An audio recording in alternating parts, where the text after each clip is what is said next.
Military Broadcast Radio, the station that's giving veterans a voice. Find us on the web at mbradio.us. Think of all that time. Every wait in the winter. All that time. No one else saw. Every sprint in the summer. Every sacrifice. Early mornings on the levee. Late nights in the film room. Bus rides to playoff games. Every bump in the road. Every moment of ecstasy. Every moment of doubt. Years wondering, is it all worth it? It's all led to this. Man, I got this. It's a 60-minute drive for a 60-minute game. After all the miles we've traveled, we're almost there. After all the hours we've worked, one more can make us legends. After all that time, this is our time.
Caveman on the line.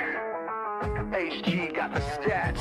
No filters, no suits, just facts on blast. He seems like no nonsense guy. Like re-emphasize that for the Saints fans out there on TikTok. Caveman. What did you just say? The rebuild starts right now. Marshawn Lattimore's gone, so the defense, like, we're not getting any better. To the left, got the edge and grind. We break it all Get into down Smith. like What a pass! That's it! Danielle Smith with the game winner! Oh my goodness! And that is why you have Aaron Fry pass the ball in. We roar from the base to the backfield floor. No filters, no fake control. We It's a real year. Like you have you have the best quarterback in the league, arguably, the best wide receiver in the league, and you've got the best edge rusher in terms of total sacks in the season. You're 4-7, and your playoff chances are hanging on by it. HG on deck, stats loaded in primes. Reading the field. Let's make it interesting. We're making it interesting. Come on. Give us the freaking one. Breaking down ball like a heat wave blade. Oh, let's go! Oh, no. For the business! It's not for the business. We see through the hype. Call out the feed.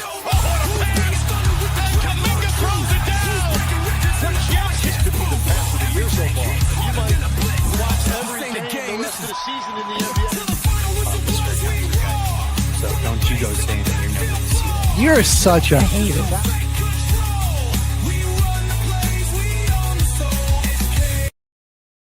The station where our veterans' voices are heard, MBR Talk. Hey, thanks for tuning in. Welcome, Quack. Program are those of the speakers and do not necessarily reflect the views or positions of any entities they represent. Find us on the web at mbradio.us. For your You are looking live at Till the Final Whistle, everybody. Caveman and HG back in the house for another episode of the Football Frenzy. This week is a little bit special because we got ourselves a Broncos insider interview joining us. Behind the scenes reporter for the Denver Broncos, Rachel Vigil, is going to be on with us at 11 a.m. today for a quick little interview, about 30, 45 minutes, but we are both very excited for that one. Very Gonna get stoked. hopefully some good insider information. We got some good questions lined up for her. She won't give us not too much information, but as much as she can. Maybe figure out what's going on with all these penalties and everything. Oh yeah. Well, we're gonna save talking for the game for when she joins in. So make sure you stick around for that. We'll get a breakdown on that matchup between the Broncos and the Chargers That's right. later on today. But we're gonna start the show like we did last week and dive into some college football because it was a big weekend. Some pretty huge matchups. Nice couple of matchups, man. Yeah, a couple of really big ranked matchups. Some teams going down, and I mean some ranked teams going down to unranked teams in a big way. People falling out of the top 25. So yeah, we're gonna I think have to just get into it. I think first one, I think we just got to open it up with this Auburn and Oklahoma game. Because this is something like we really didn't think Oklahoma was going to be ready for this season. Last year, they just looked awful, man. And Mateer has kind of been the answer. Jackson Arnold wasn't really like the fit in that offense, I feel like. But they kind of figured it out. Man, they look like a real dangerous team right now at 11. They do that. I mean, I'll say that defensive front. I mean, that is the type of defensive line you want to have in the SEC. 10 sacks in that game. That is a school record for Oklahoma. And it wasn't like Arnold played bad or anything. He just, under siege. He just took 10 sacks, man. What else are you gonna do?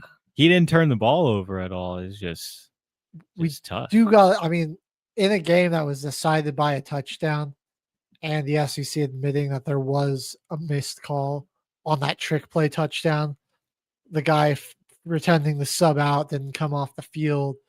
And I mean, it should have been flagged for an illegal substitution. Didn't, an intentionally deceptive thing there that wasn't, cleared by protocol. Got missed though. And, who's to say Oklahoma wouldn't have won without that touchdown? They were, pretty in control for a lot of this game, even when Auburn was keeping the score close. You just kind of felt like Oklahoma was going to put them away. Yeah, like Auburn's defense got a few stops that they really needed to keep the score close, keep it one-score game.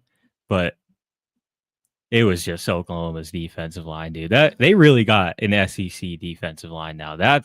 Was a huge upgrade from last year. I feel like they had dudes in clean pockets just passing all over the field on them. And this transfer portal, it was coming from all over. I mean, the linebackers were getting in on the blitzes. I mean, the D tackles, the ends, everybody was really getting in on the sack action. And it also came down to the coverage downfield just was fantastic because there was a lot of times where just nowhere to go.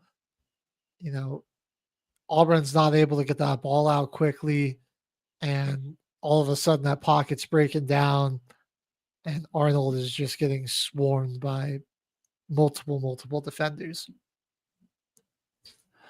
I will say, one thing that makes me nervous about Oklahoma is that they don't really seem to have a run game if Mateer isn't getting a lot of yards in it. Yeah. Yeah. I mean, in this one, he was their leading rusher on 10 carries for 29 yards. Torrey Blaylock, 11 carries for 13 yards, and then everybody else that touched the football either gained nothing or lost yardage. So only 32 rushing yards as a team.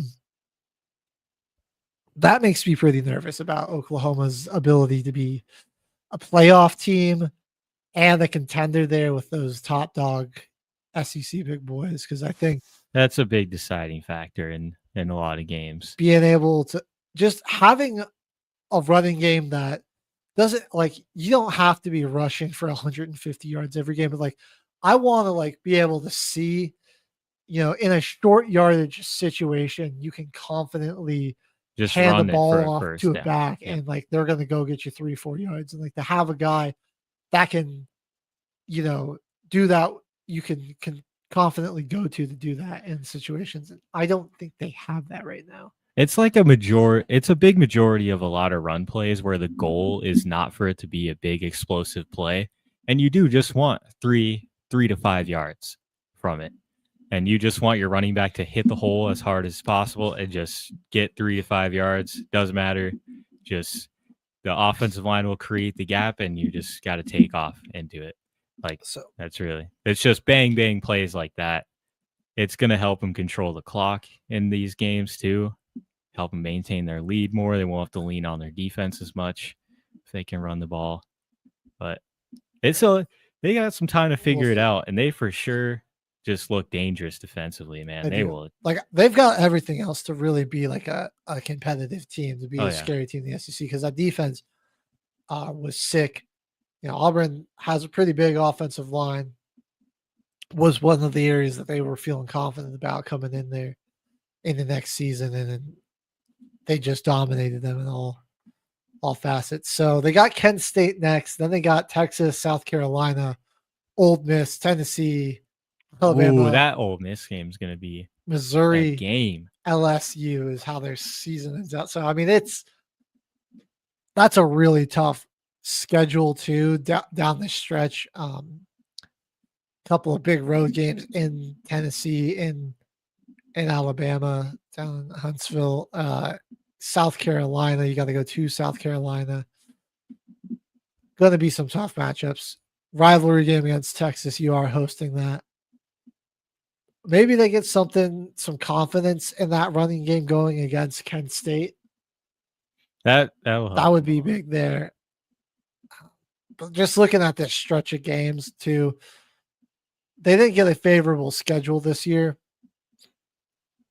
So, I mean, I think you're really looking, I mean, it'll be tough to come out of this. Like, you know, if you can come out with 7-8 wins out of that, that would be pretty impressive, but that's going to be really hard. Yeah, they got to go through a gauntlet. Yeah. We're going to see the depth of their roster. Which I think is, maybe that's, you know what, it's going to be a challenge for them. But I think that's good because they can return a lot of this talent. And yeah, you might not be super successful this season, but a lot of that, these guys can get that experience, and you can see what you struggled with against the other top tier competition in the SEC and potentially build around that. So Oklahoma right now, after what was a pretty rough start to their SEC tenure, it's in just year 2 is already looking like they're going in the right direction. And so I've got a lot of high hopes for them, certainly as a team in the future.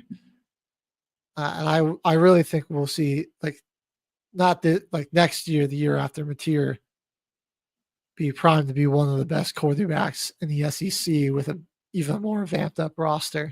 Oh yeah, around them.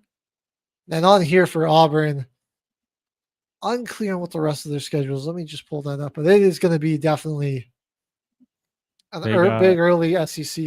They're going to Texas A&M. Yeah, to Texas A&M on Saturday. So Georgia, Missouri. Those next 3 weeks, I mean, that's just awful right there. And then you go and play in Arkansas. Got Vandy. So, I mean, that's Alabama to end the year. Oh, man. This was a team I was excited for. Certainly see with how they kind of got manhandled on the line. That makes me real, like Georgia and Texas A&M especially. Like those, it could be another rough couple weeks for Arnold. So another team that certainly going into the season, there was a lot of hype, a lot of buzz around them. And you thought, like, if they were really going to have a legitimate outside shot of actually making a run at the title or at the playoff, I think getting a win against Oklahoma would be huge here. So, or at least looking a little more impressive in the trenches. Yeah. Even though it was a close loss, just more, more consistent on offense. I think they will probably struggle to find some wins against those top end SEC competition, unfortunately. Because now it's going to get tough for Auburn. They're going against just a serious like dual threat weapon. Marcel Reed is probably just going to do some pretty Right. bad things to And the Auburn defense. I like Le'Veon Moss, the running back there for Texas A&M. I've That's got going to be a field day for supreme these two guys. confidence in him to shoulder the load there. And I like breakout game for Isaiah Satenga the third for Oklahoma. I just Casey Concepcion and his running mate on the other side of the field. I'm apologize, A&M fans, I'm blanking on his name, but those two guys, man, they're going to cause some problems, I think, for this Auburn secondary, because Santanaga, really good looking player for sure. But those two wide receivers that they got over there in Texas A&M, I think are It's going to be rough. A whole lot better than even those guys. Yeah, that's just a 2 ranking difference on the top 25 poll between Oklahoma and Texas A&M. There's like a clear gap in like their skill positions, and just the offense of those two teams is far better in Texas A&M. All right. Now, before we go into some of these other top 25 matchups, I did want to just highlight some of the top ranked schools that were kind of just beaten up on bad competition and just see where we think they're at in the season. I want to start with Oregon, because Oregon, I feel like, hasn't been really challenged yet. I mean, you look Montana State, Oklahoma State, which, what a fall from grace there. It's Mike Gundy coaching down there still, right? Oklahoma State. I mean, not for much longer. That's got to be coming to an end there. Not Mike Gundy's at Oklahoma State, not Oregon State. That's what I was saying. He was at Oklahoma State. Yeah. It's probably coming to an end. Ollie Gordon kind of carry. Yeah, Oregon destroyed them in week 2. They got a win over Northwestern. So, I mean, Montana State, the Division II or FCS school, blow them out. But then you get, the Big 12 school in Oklahoma State, just smoke them. Big 10 opponent, Northwestern, albeit like the kind of bottom feeder of the Big 10, but a very convincing win over them. Your rival, Oregon State. Rivalry games can always be tricky, even if Oregon State has been struggling just with the Pac-12 departure. Big win over them, but I mean, it's this weekend. They really I think we're going to see, is this team a serious, threat to go back to the college football playoff? Penn State and then Indiana after that. You're going to Penn State. And that's the whiteout game. So that's going to be a game. And then looking at some of the guys I got on the season, I think Dante Moore's been very impressive. It hasn't been super steep competition, but you look at, pretty good completion percentage, 75% on the year, almost thrown for 1,000 yards. He's at 962, 11 touchdowns to 1 pick. Doing a little bit with his legs too. He doesn't look to run a ton. Only 14 carries on the year, and more of it, he's more so of a scrambler. But they got a good trio of running backs, really, with Lemar, Hill, and Whittington. Noah Whittington. Yeah. And this Hill Jr. guy been mixing in there too. And for me, I would say it's tough to see who the number one or the go-to guy is. I'm leaning maybe just a little bit more towards Malachi Benson over Dokari Moore. Their numbers are both very similar. Benson got that good, speed. The senior, he's 6'1", 195. Sadiq Bey has certainly been a nice safety blanket. So I don't even think they'll necessarily win in Penn State.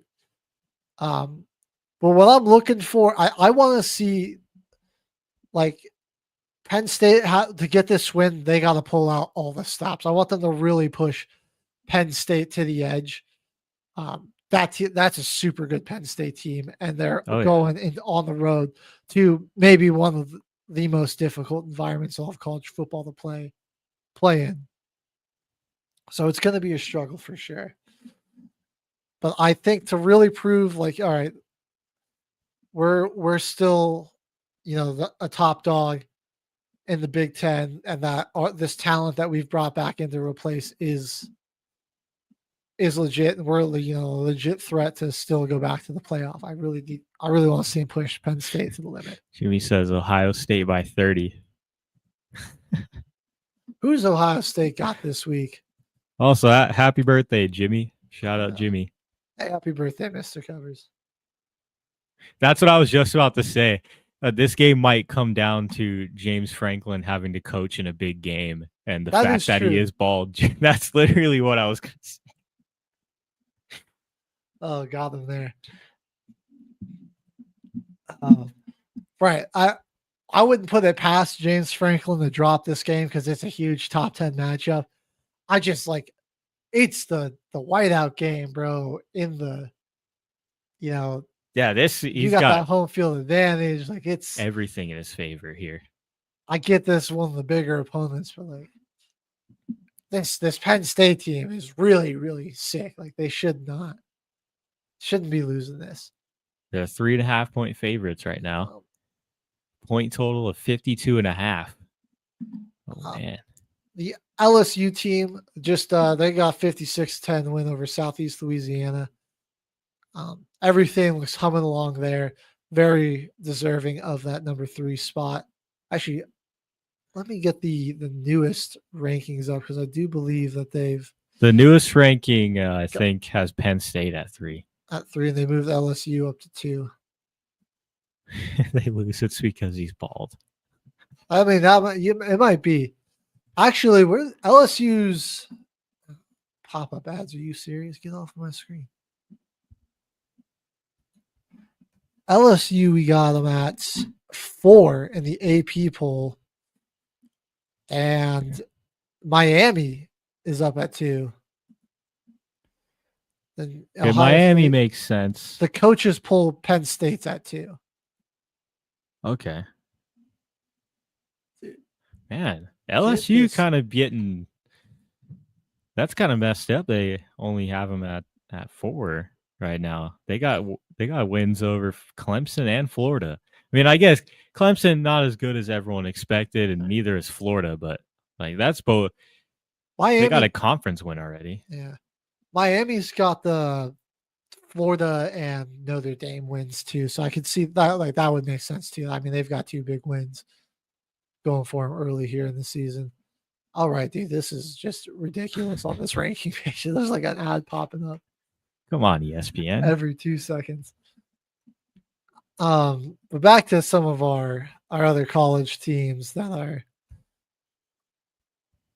just had some easy matchups this week. I'm just keeping it in the top 10, really. The 2 other teams, Texas and Florida State. We'll start with Texas. Finally, a convincing win over a bad team, albeit but that not nearly as convincing against UTEP what San happened Jose against State. UTEP? What happened in those first 3 games? I'm still really scared. A little bit better about Arch, the 18-21, 309, and 3 touchdowns. Do you think this is a good confidence building game? Definitely. Also, 2 more on the ground. Yeah, this one will be great for his confidence. I honestly feel like last week's prediction that you kind of said where he might stay another year if he has the eligibility, because this guy's super young. Instantly just got thrown into the reins. Had never really started too many games, and then is in this Texas team that had a lot of guys go in the draft, a lot of new people come in the transfer portal. I mean, this is a really young guy still. I honestly feel like that this is just going to be – I feel like I want to predict it now. Archie Manning is probably not going to have the greatest year this year when they get into FTC play.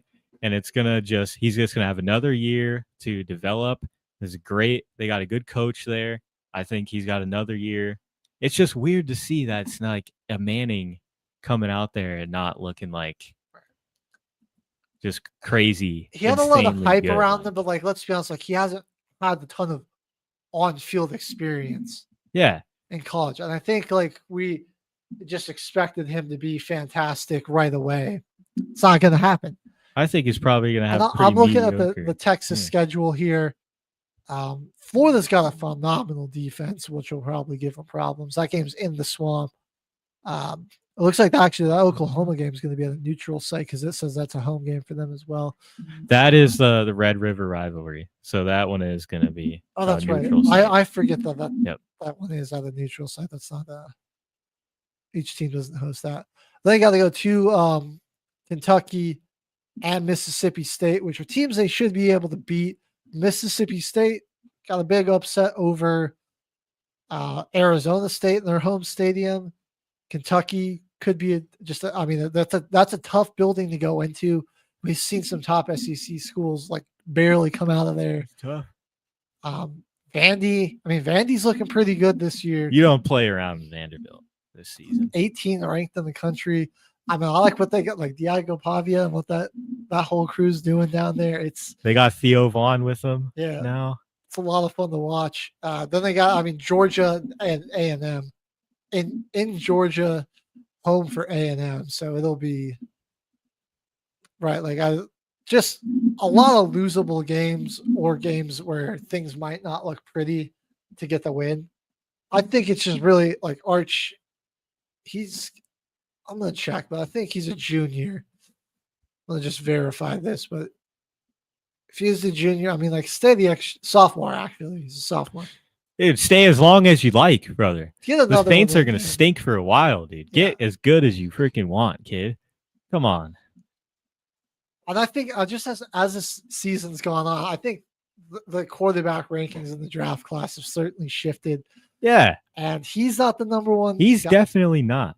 From what I'm hearing, Norris Sellers has jumped out as the front runner. If he could stay healthy, man. He could freaking plays 2 games Carson a year. Beck has been fantastic these early few weeks of the season. Garrett Nussmeier also is looking super. I think Beck might jump back up this year too, man. Yeah. Miami just looks crazy. Going to shoot back up there. Haynes King, guy that's kind of on the rise there. Pavia is playing really well. I don't know what his eligibility is, but he certainly could be in the conversation there. Jordan Mayava down there at USC. I could see him being a guy that's in this class. And another guy, Tommy Castellanos, man, played those seasons. That's so true. Boston College. He's actually balling. He's a senior year, man. He's balling out. Only 3 passing touchdowns and 594 yards, but it's the rushing stats on the season that have been kind of crazy too. And then it's just this whole team, Florida State team in general, as we kind of come over to our last top 10 team that was beaten up on Kent State this week, 66-10. You look at the past 2 games here. Even against Alabama, 31 points. East Texas A&M 77 and 66 here against Kent State.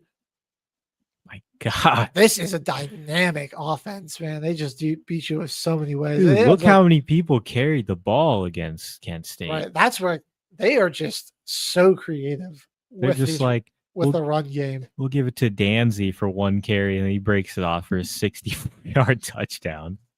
Cam Davis, randomly 4 carries, 30 yards and a touchdown. They were just getting everybody involved. 500 yards on the ground. Everybody averaged more than 5 yards a carry except for Jalen King and Kevin Sperry. And they only had 1 and 2 carries. My God. It's 54 carries for 498 yards. That is like Madden. Right. I love some of these receivers they got here. Mekhi Danzy, Cam Davis, LaWayne McCoy. Just a lot of exciting athletes Way to just rebuild your entire roster off the radar. Like they had the worst year ever after getting snubbed out of the playoffs, and then Now this year, that's Clemson this year. yeah, this year it's Clemson. That's that high expectations, very low hopes team. So yeah, Florida State Seminoles are looking absolutely deadly. If Team to there's keep an any eye on. team though, if there's any team that Beck and Miami has to watch out for, it's going to be Florida State. Yeah. I don't think they play each other, but just They do. They do. 2 weeks from now. Okay, yeah, that's going to be like that's probably going to decide that conference right there. Oh, I absolutely agree with you.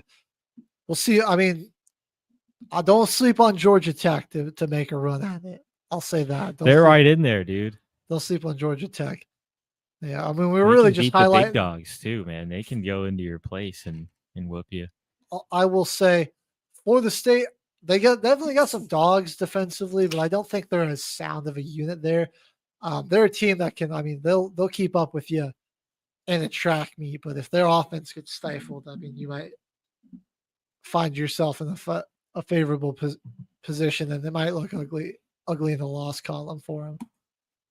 But we have reached the half hour. We're going to go ahead and head on our first really quick break.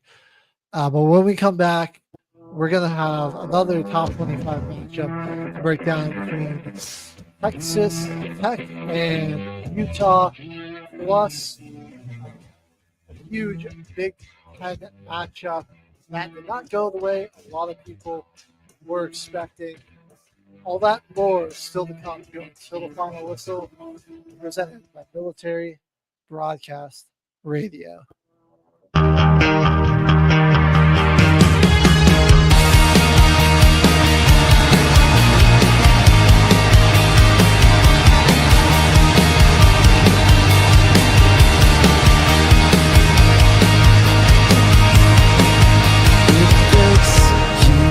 Complicates and shakes you, consumes all that makes you deep inside your bones.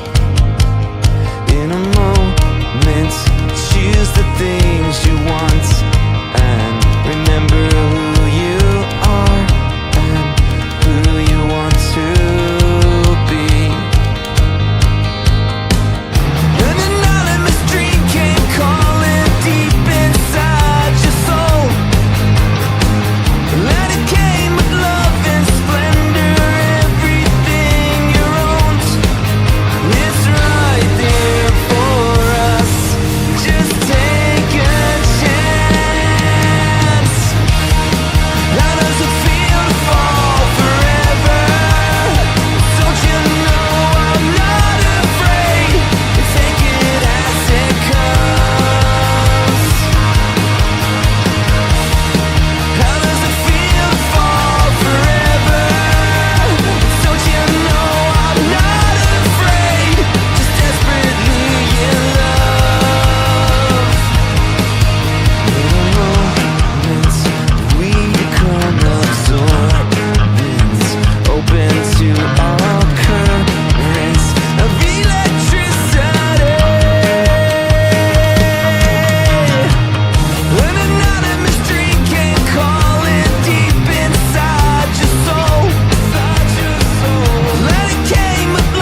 DIOU.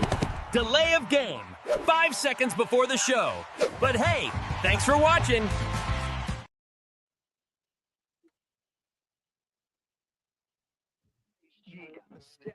No filters, no show. Facts on blast. Till the final whistle. There we go.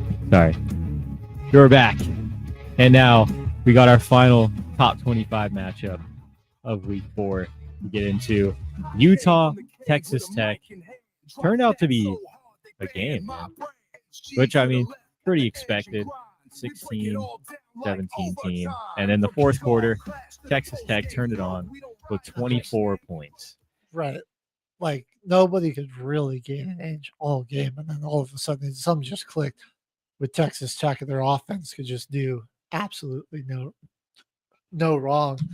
And on the flip side, Utah's defense looked helpless out there. Their offense looked completely at the mercy of Texas Tech. 2 late interceptions by Devin Dampier. And I mean, if you're a Utes fan, flashbacks to last year where it was like this offense that was super dysfunctional and didn't look good. Yeah. It looked like it was getting better this year. But I mean, you faced your first real big competition in the Red Raiders. Dropped 3 points in the first half. And it looks close then, you know, 10-3 first half. And then it's 24 points in the fourth quarter. You can't get a stop on defense late.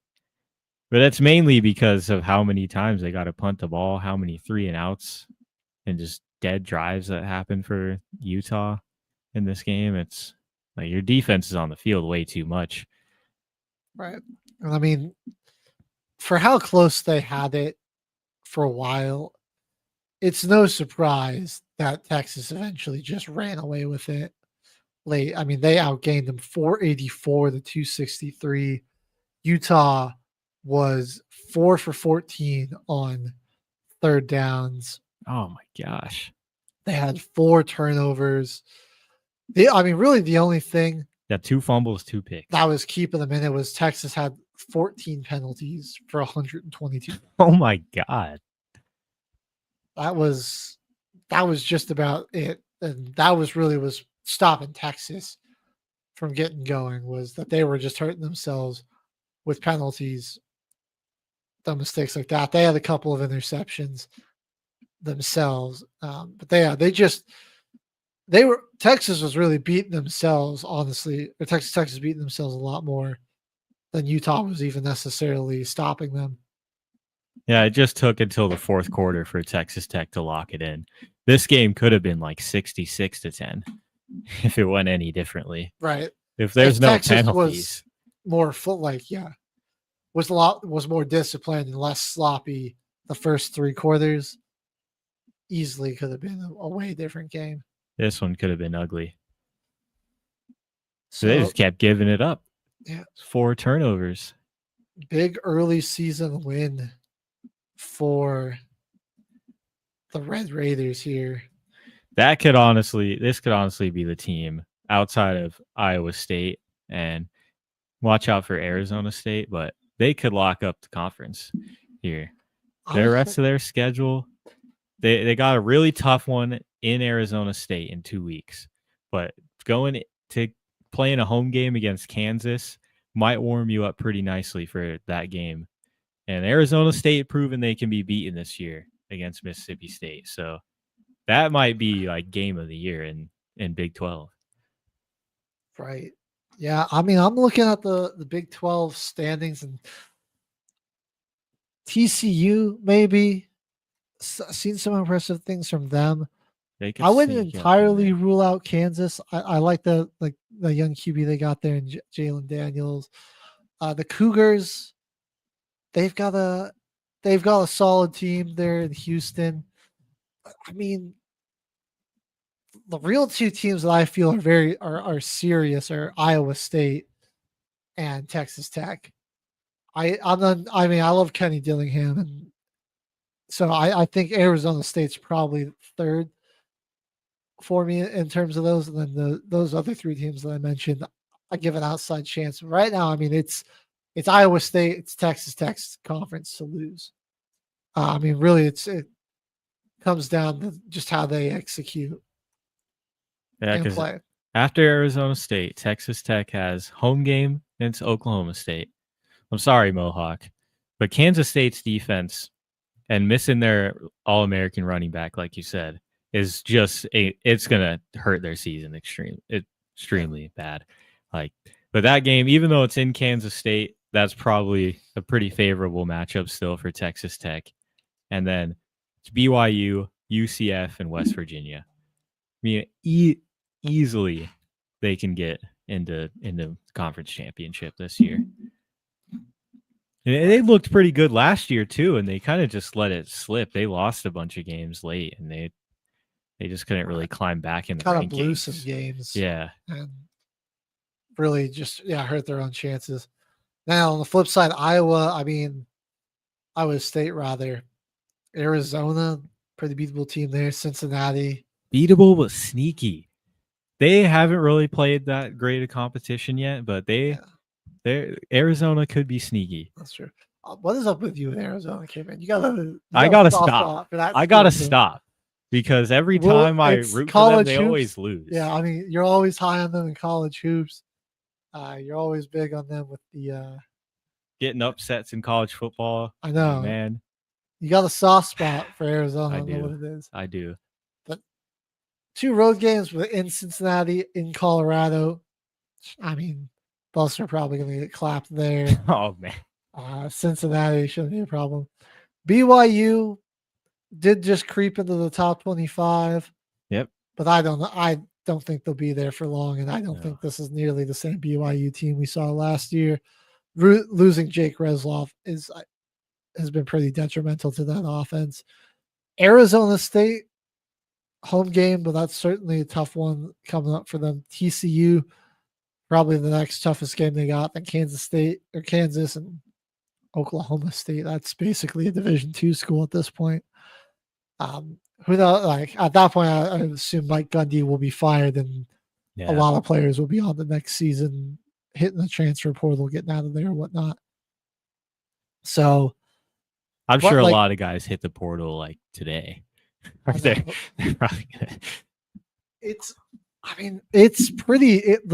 really lined up for Texas Tech and Iowa State to meet there because they don't have a whole lot of real competition.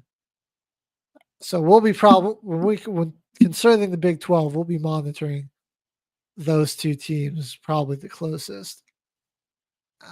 Things are just looking set, real set up for them.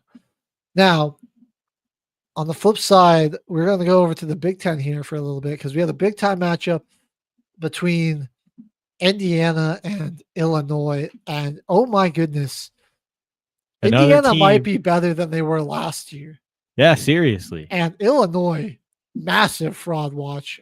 Holy. What the heck happened? I'm at a loss for words. I mean, Fernando Mendoza looks better in that system than Curtis Rourke did last year. Carved him up. Only 2 incompletions in this. 267, 5 touchdowns. Crap.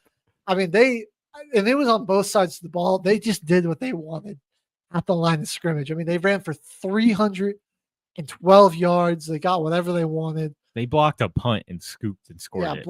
Special teams looked great. They had how many sacks on them? 7 sacks, 10 TFLs. They just dominated Iowa or Illinois in every facet. I can't think of a single thing in this game that I saw out of Illinois. I mean, they looked completely out of their depth against Indiana. So, yeah, I mean, pretty if you can get exposed this badly by Indiana, will Illinois still probably make a bowl game? Yeah, I could see it. But I mean, imagine like Ohio State could do some crazy things to them. USC, who's looking really good. They play them next week. Yeah.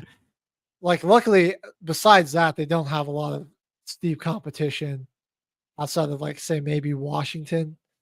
The East Coast, the Rutgers, the Marylands could could be a little sneaky there, but Maryland's not bad. yeah. They could be one team in this Big Ten that. So I shakes mean, it at up least a if you're bit. the Illini, I mean, you're looking at probably only dropping 2 more games, maybe 3. It'd still be like a 9-win team, but the others, I mean, a thumping like this, and if you go down to another 2 unranked teams, yeah, I mean, playoff is now definitely out of the question. I can't believe they're still ranked. I know. I They're think still in the top 10, I think. they're not still in the top 10. But they are still in the top 25. They dropped. They're 23, which no, I mean you're out. You got absolutely exposed, and you like That's after rough. what I saw. I mean, yeah, there's no way. There's a number of teams that I'm like, there's no way they're better than them. I mean, like Syracuse is a team that's on the hill. Like I think Syracuse could beat this team. You have like Arizona State is still a better team than this team. There's a couple of SEC schools also. That aren't ranked necessarily that you would put in here. I mean, like Arkansas is a way better team than this team. Heck yeah, I mean even South Carolina with their 2-2 record, you're like that's a better team. So I mean, no way that they should be in here. Iowa, like 3-1, that's a better team in their own conference. That's true. Than them. I take Michigan State over from what I've seen from those 2 teams this year. Like honestly, even Maryland. Maryland's even got the conference win too. They're 4-0. Yeah. So absolutely no reason. I'm just a Malik Washington fan, dude. That guy, he's just got to work on his accuracy. But Malik Washington's ranked one of the best quarterbacks in college football right now. You watch out for that guy. Who did Maryland play this week? I don't believe I got a chance to catch their game. They had, let's see. I just had them up on the screen. I could have clicked on there. Oh, they had Wisconsin. That's right. Yeah, I mean a convincing win over Wisconsin too, 27-10. Yeah, like I see the accuracy issue you're talking about with Washington, with 2 touchdowns. He's at like 50% this year, but 1,000 yards, 8 touchdowns, and a pick. I mean, you get up to like 65, 70%. This guy's insane. That dude. There's literally accuracy is like his only issue. He's pretty mobile too, and he's pretty solid. It's just also being on Maryland. Yeah. And tough conference that they gotta play. Oh yeah, for sure. But their schedule this year, I mean, they got Washington, Nebraska could be tough, but Raiola, I don't know. Nebraska's sorry. They haven't beaten a ranked team in like 10 years. I don't trust them against Maryland in this one. At UCLA. Gave Michigan lollipop. a scare. They got Indiana, Illinois, and Michigan. Like probably Indiana might bust them up. But they come out of that game battered and bruised to play Rutgers in Illinois. They're probably going to have a good season, Maryland. Do want to quickly touch on this Michigan game. They do survive against the Cornhuskers. Like Raiola he's a good quarterback. I mean, he puts up good numbers. I don't think he gets a whole lot of it's just Nebraska in the run game, and their offensive line, despite the bad pass protection, because he got sacked 7 times in this game. Despite bad pass protection, he still does put up good numbers. But yeah, he can't do it all himself. Nebraska is like in this huge rut. I got to look up how long it's been. The Matt Rule experiment isn't working. Michigan really bailed out by Justice Haynes in the defense here. A 149 and a touch on the ground for Haynes. Jordan Marshall, Underwood contributing with their legs a little bit as well. Well, but 290 on the ground. How are we feeling on Bryce Underwood? True freshman. I mean, do we think Michigan's there yet to at least have their hat in the ring for for the Big Ten, or are they not quite back yet? I just looking at the other, like Penn State and Ohio State being there. USC looks like they could give them some trouble. I think they need like at least a year. Right. I like Underwood a lot. He I do brings out a too. dual threat ability that like this can Again, really he's just not like refined enough as a yeah. passer, you know. They can make their offense really. They could go like Michigan in the 20th century and just be like have a mobile quarterback and still be like smash mouth football. They could really like still play their style but do it with their quarterback. And honestly, I like the kid. He's got good size, but being more refined as a passer, 105 passing yards in a win. And that's kind of got to make sense why it's a 3-point game. Yeah. Another unranked team that had an unranked matchup. Notre Dame, 56 points, but they did give up 30 to Purdue. Are we feeling that was more just letting their foot off the gas defensively and not something to be concerned about as this Notre Dame defense? And I mean, got their first win on the season. I'm not entirely ready to write them out of the playoff just yet. Really their only big challenge left is USC. And I mean, they went right down to the wire with two other probable playoff teams. I just don't know how that committee is going to feel. Yeah. Which is unfortunate because I mean, if they beat USC and win out the rest of their season,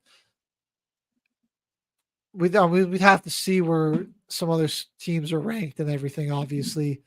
But I just wouldn't hate Notre Dame as a playoff team, as an at-large bid, because I mean that running game with Jamar Love, Jadarian Price is just absolutely sick. Maybe the best tandem of backs in college football. I mean, those two guys. Quick maths here.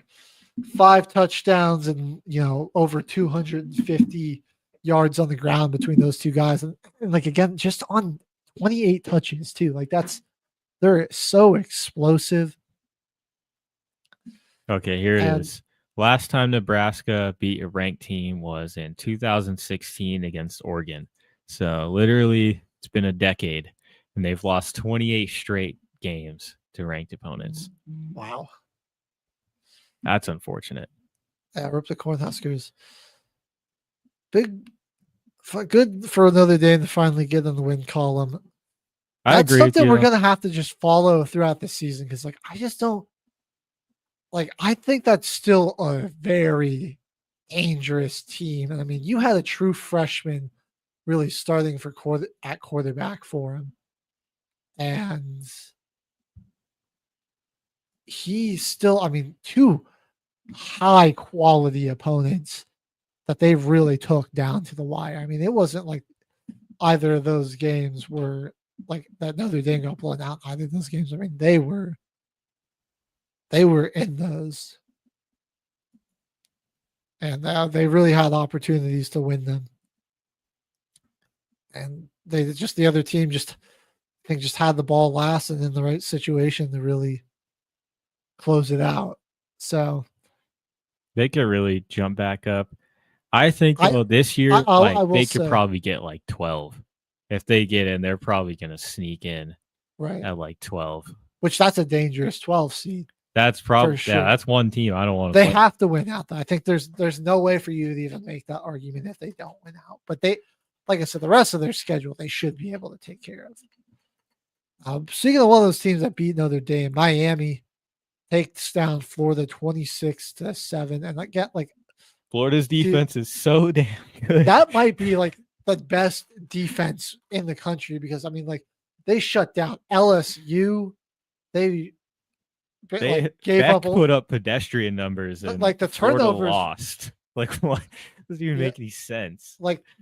It was really just turnovers and mistakes that cost that defense against South Florida that gave South Florida those opportunities and one lone big play. But And then like Beck, who is just carving teams up till this point, looked 17 of 30, a pick. Really, Didn't even man. throw a touchdown. I mean, like they gave up. Like Mark Fletcher had 116 on the ground, but he had to grind it out. 24. Yeah, 24 carries. Same they just had to grind it out on the ground. 18 for Jamar Brown with 80 yards. That's where the touchdowns came in. But at this point, just put the defense in on offense. They might be able to play. Lagway's backup? I'm not even sure, but we just gotta give him a shot. Yeah. Says, dude, what's Billy Napier gonna do, bro? Get fired, probably. I mean, I'm Mike Gundy, Billy Napier. Those guys at least are gonna probably fire midway through the season. Utah, depending on how their season goes, I can see their head coach being in some hot water. But I mean, we're seeing Florida's defense keep them in games. Oh, that was my camera. All right, folks, we're gonna hit a quick music break. On the music break, but again, come back. You guys can still see me. Florida's defense is so good, and the rest of their team is awful, man. Maybe it's time. Harrison Bailey, Tramel Jones Jr. It might be time to get him in. Clay Millen, Aiden Warner. They got 5 quarterbacks on this roster. Right. Take a chance. When we get that camera fixed and when we come back, we're going to have a look ahead to a couple of Big Ten and SEC matchups that also went down this week, and the look ahead to Week 5. So don't go anywhere. You're watching Till the Final Whistle on Military Broadcast Radio.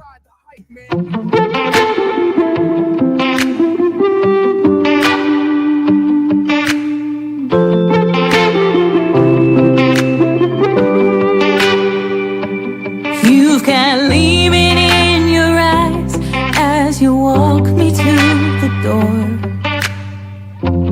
Miles between us now and who we were before. I've seen how frail love can be. I know it hurts when it ends suddenly. Feel that pain, choosing to go when you could have stayed. If there's a choke in your throat when you say my name, finding reasons to blow up my phone. If you're lost, thinking about how we take that break, and it feels wrong sleeping alone. Sometimes it is harder giving up than giving another try.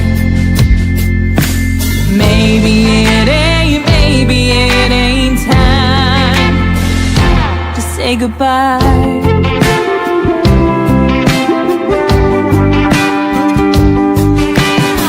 You're getting older, losing those rose-colored glasses, but it's not over. Luster fades as time passes. I've seen how frail we can be.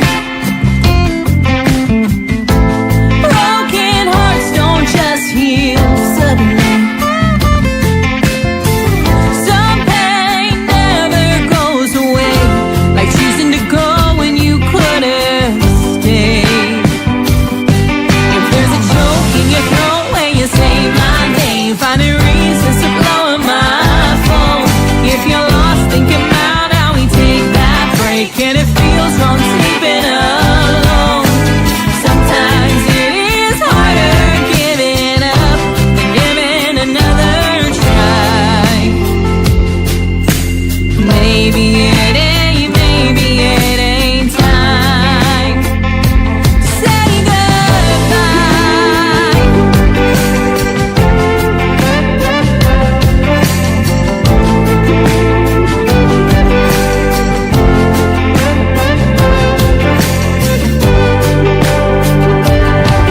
There's a choke in your throat when you say my name, finding reasons to blow up my phone. If you're lost, think about how we take that break, and it feels wrong sleeping alone. Sometimes it is harder giving up than giving another try. Maybe it ain't time. If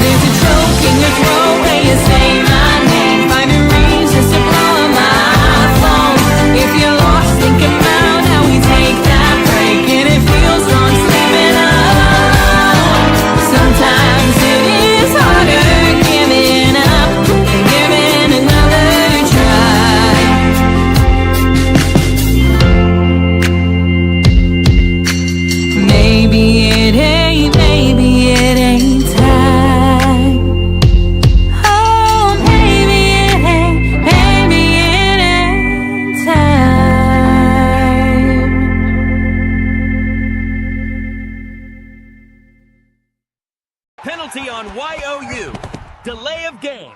5 seconds before the show. But hey, thanks for watching.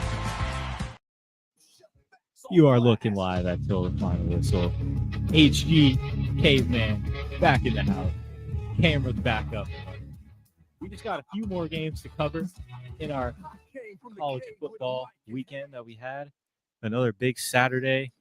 We wanted to go to USC, correct? USC, Michigan State was our next matchup. Start there. USC and Michigan State.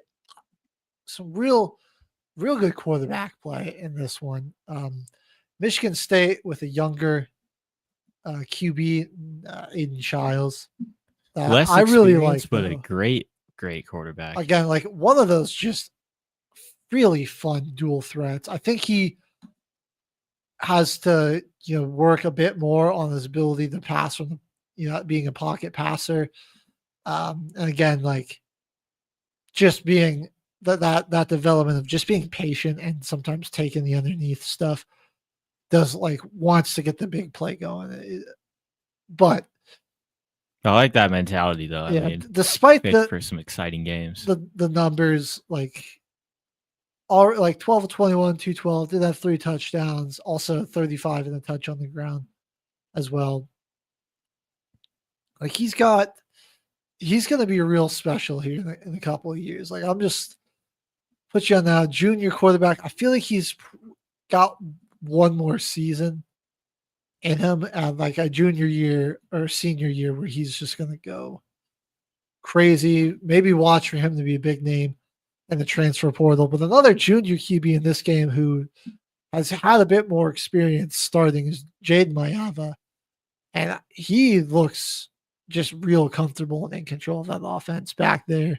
He's been the answer since he got the start last year. Right. USC struggling. They go to Mayava last year. And they haven't looked back. So he can do a little with his legs. He did have 2 rushing touchdowns. And I like Wayman Jordan, Elias Sanders, real good duo of backs that the Trojans got down there as well. And Makai Lemon, man, he just looks so sick. Like he's going to be. When life gives you lemons. When life gives you lemons. Watch for him to really jump up in the draft stock this year. I mean, in the season, 24 catches, 438 yards, and 3 touchdowns. Just 5'11", 195. He's great route runner. He got great speed, really good hands. I mean, look at this. Like Mayava trusts him a lot. Like he spread the ball around to a lot of different guys, but the guy that's his guy. Was his Lemon. guy. Yeah, he spread it around. That's for sure. Like if there's any team with the guaranteed number 1 wide receiver, it's USC.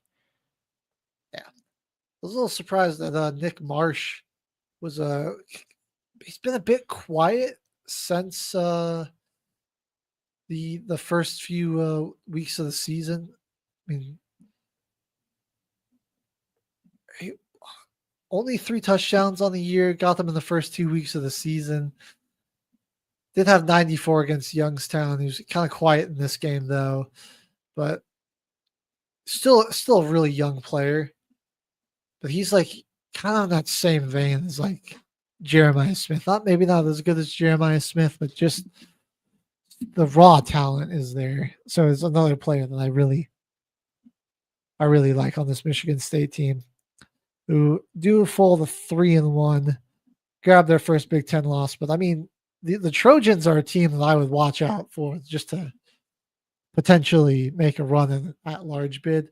They're right in this. They're right in this game. They're like USC controlled almost 300 rushing yards. Right. But like they're right in it, pretty close in the passing game with the 225, 234. They just got to find themselves a good, solid running back to lean on every once in a while.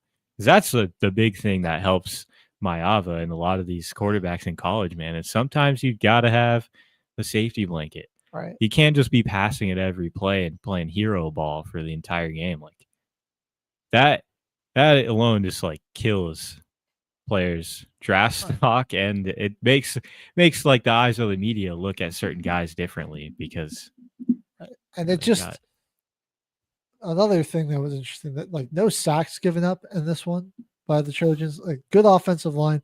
Really, it's like they just got to be more disciplined. Like the penalties kind of hurt them in this game.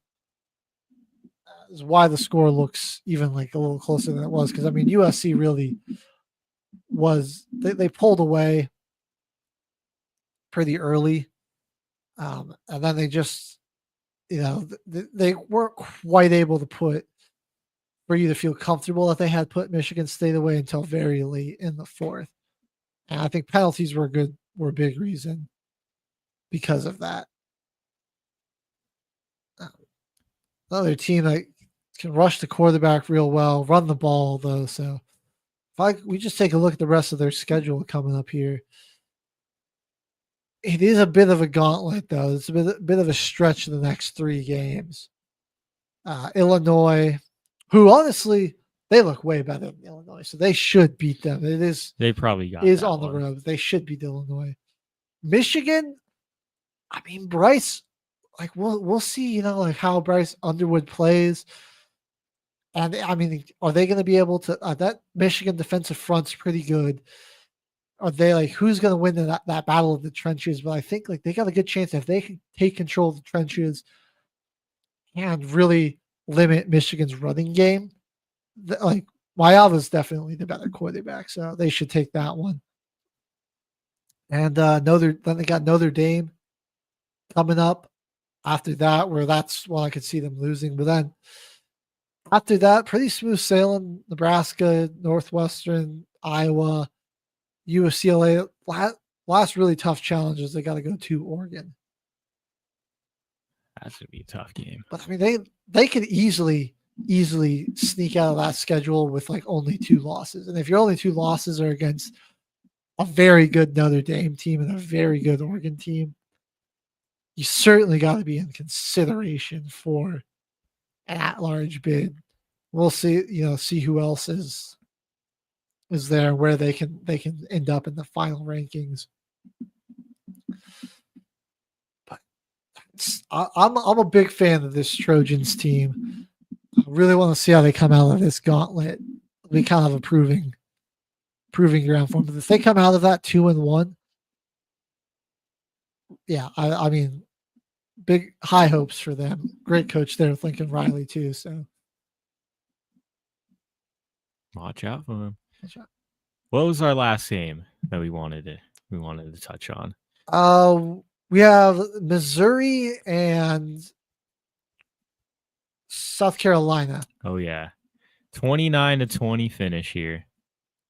Sellers went down with the injury in the prior week, and now he's back. I thought he was going to be out in this game.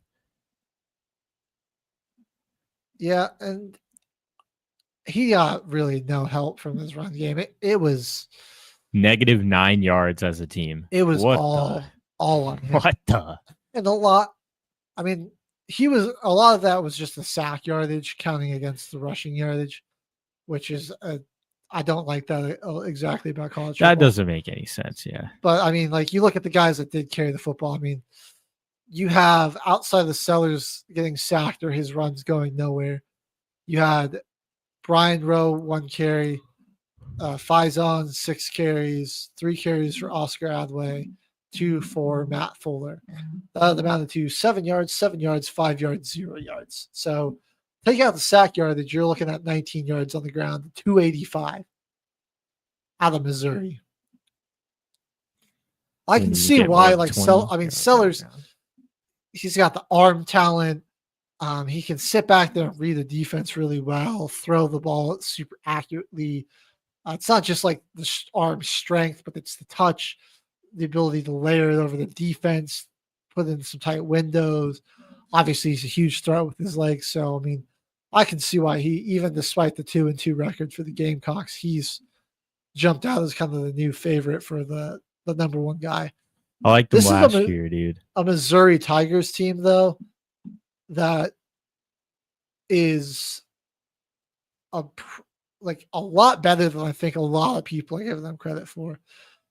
Bo Pribla, he was kind of just game manager mode in this one, but he can sling the rock. I mean, he had 283 and 334 in their first 2 games of the season, and then they against UNL Monroe and South Carolina, they were more run heavy in those 2 games, but 962 yards and 8 touchdowns on the season.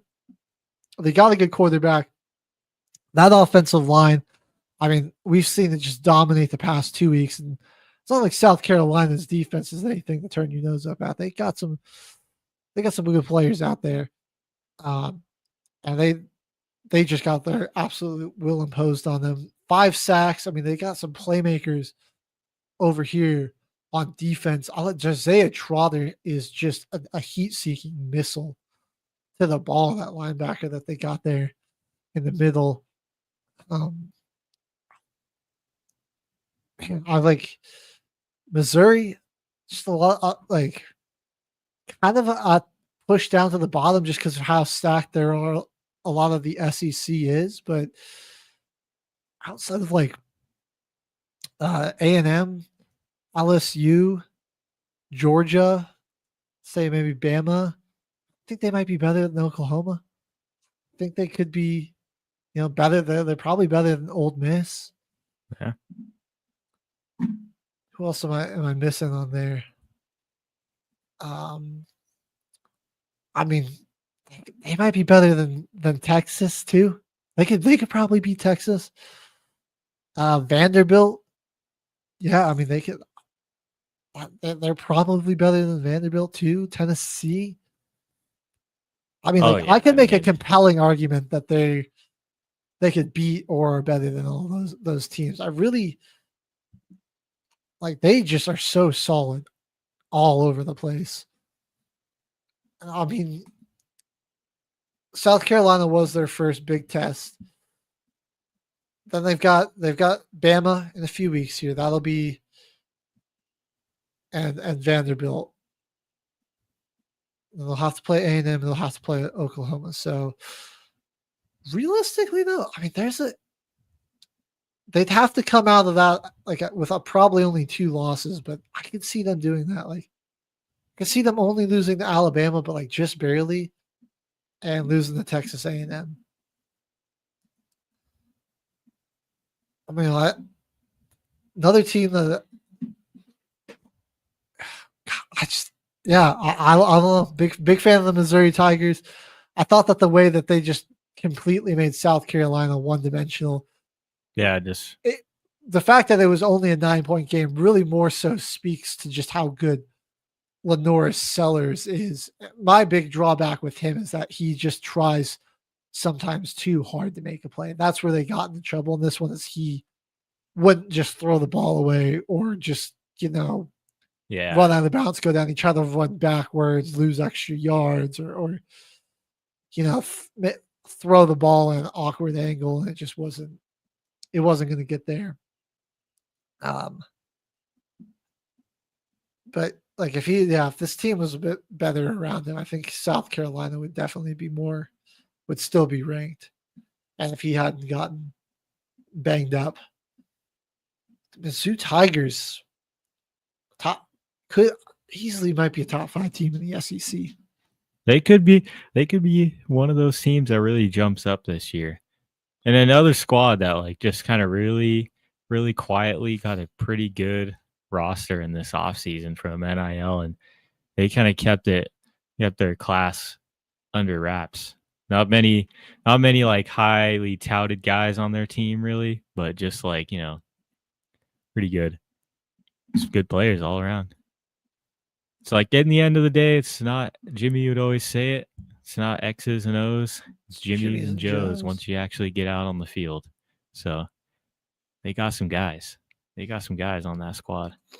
I guess one last thing to touch on before we go to these next few, look at some matchups next week. Two bid American, like two bids from the American Conference. I don't think that's entirely out of the possibility. North Texas wins it, but I mean, South Florida keeps dominating against these lesser opponents. I mean, we've seen them be able to take down some top-ranked competition. I mean, It's not entirely out of the possibility. We'll see. Like, I mean, because it's just like it's going to kind of be a bloodbath in some of these other conferences, and it's just like there's going to be teams with 4 losses where it's like, I don't, can you justify putting them in with 4 losses? Like maybe some of these 3-loss teams, but they're like, if you've got like a North Texas and South Florida, like teams that just run the gauntlet in the American, especially like I really like North Texas, I think is really, really underrated, man. This Drew Metzmaker, man. Guy's got some talent. Guy's got some gumption. And they they run the ball real well. It's just a good committee there. So probably won't happen, but we can dream. We can dream. We can dream it. And there's certainly 2 like very deserving teams out of there for that group of 5 at-large bid. But the competition compared to last year definitely got up for these playoff spots. I can't lie. We're only 3 weeks into the year, but I think the competition is really showing. That like there's a lot better, just more complete rosters in these conferences now. And it's like you can actually have a legit argument that some of them actually have a shot, Yes. All right. Looking ahead to next week here, we've got some big matchups coming up here for a number of different teams, some top 25 showdowns to keep an eye on. We're going to get into it starting on Thursday. No top 25 showdowns, but I think Florida got going on the road to a sneaky 3-1 Virginia team. Florida State, rather. So looking to, they got a couple weeks against some Division II schools and a MAC school. So now they're getting into conference play. Let's see how they open that. Go and can they get a statement win? But I think this is the game really that is going to be huge for 2 teams that want to have a shot at the Big Ten title: TCU and Arizona State. Oh yeah.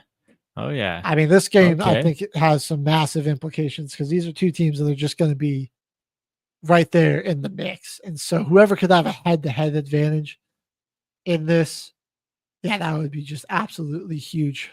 So that's on Thursday night. Now we get over here on Saturday in the morning, USC, Illinois. There we go. 2 top 25 teams. But I mean, really, I think we're looking at USC. It is on the road, but they should. I mean, was that just a bad week out of Illinois? I think there's just more issues with that team than we're. Yeah, that's that even the voters want to admit with them. I think USC is going to probably clobber them pretty well.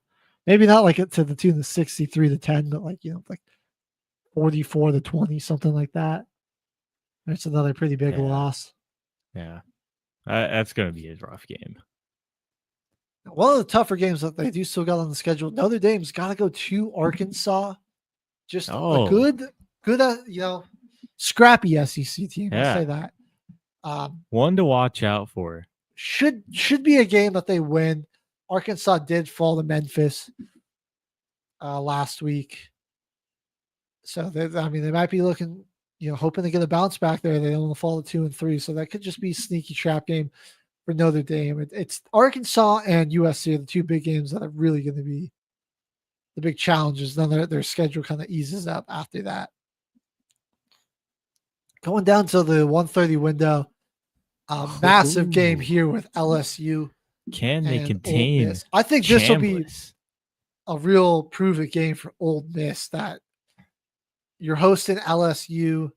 Not even necessarily that you got to get the win, but play them really close. And I mean, ESPN Bet's got them as a 1.5 point favorites. So, I mean, that's kind of interesting that they would even be favored in this. It's kind of seen as a pick 'em here. That game is going to have some. I mean, it's just both teams definitely going to be in the mix. Major implications here. So that one's going to be a thriller, most definitely. It's just like I'm a little surprised that Mississippi's that it's a pick 'em. I think Yeah. LSU is the better team. Just yeah, Old Miss is incredibly talented. Like LSU, that roster, top to bottom, is People aren't trusting the offense of LSU, and I guess. I just don't understand it. And they turned it around. Like Garrett Nussmeier looking a lot more refined as a passer. Like last year, I think that was their issue. Most games was quarterback play, and they stuck with the same guy. I mean, it's kind of worked out for him. Like they figured out how to get a good system around him, and they got him some weapons to work with. Like last year, they had kind of like they had really good players last year that got really like a lot of them were getting suspended. They had a lot of guys that were missing games for just like silly penalties, not really like out off the field stuff. They really kind of shot themselves in the foot last season. Right. Super talented roster. They should be all right. Looking at some other matchups, obviously this is, I think, the biggest game that we've got is that Oregon Penn State game. We'll just talk about that a little more. Oh yeah, that's or Alabama Georgia could be a Oregon, game. your real first test of the year. You're going to Happy Valley Beaver Stadium, man. The whiteout, Dante Moore, man. Like time to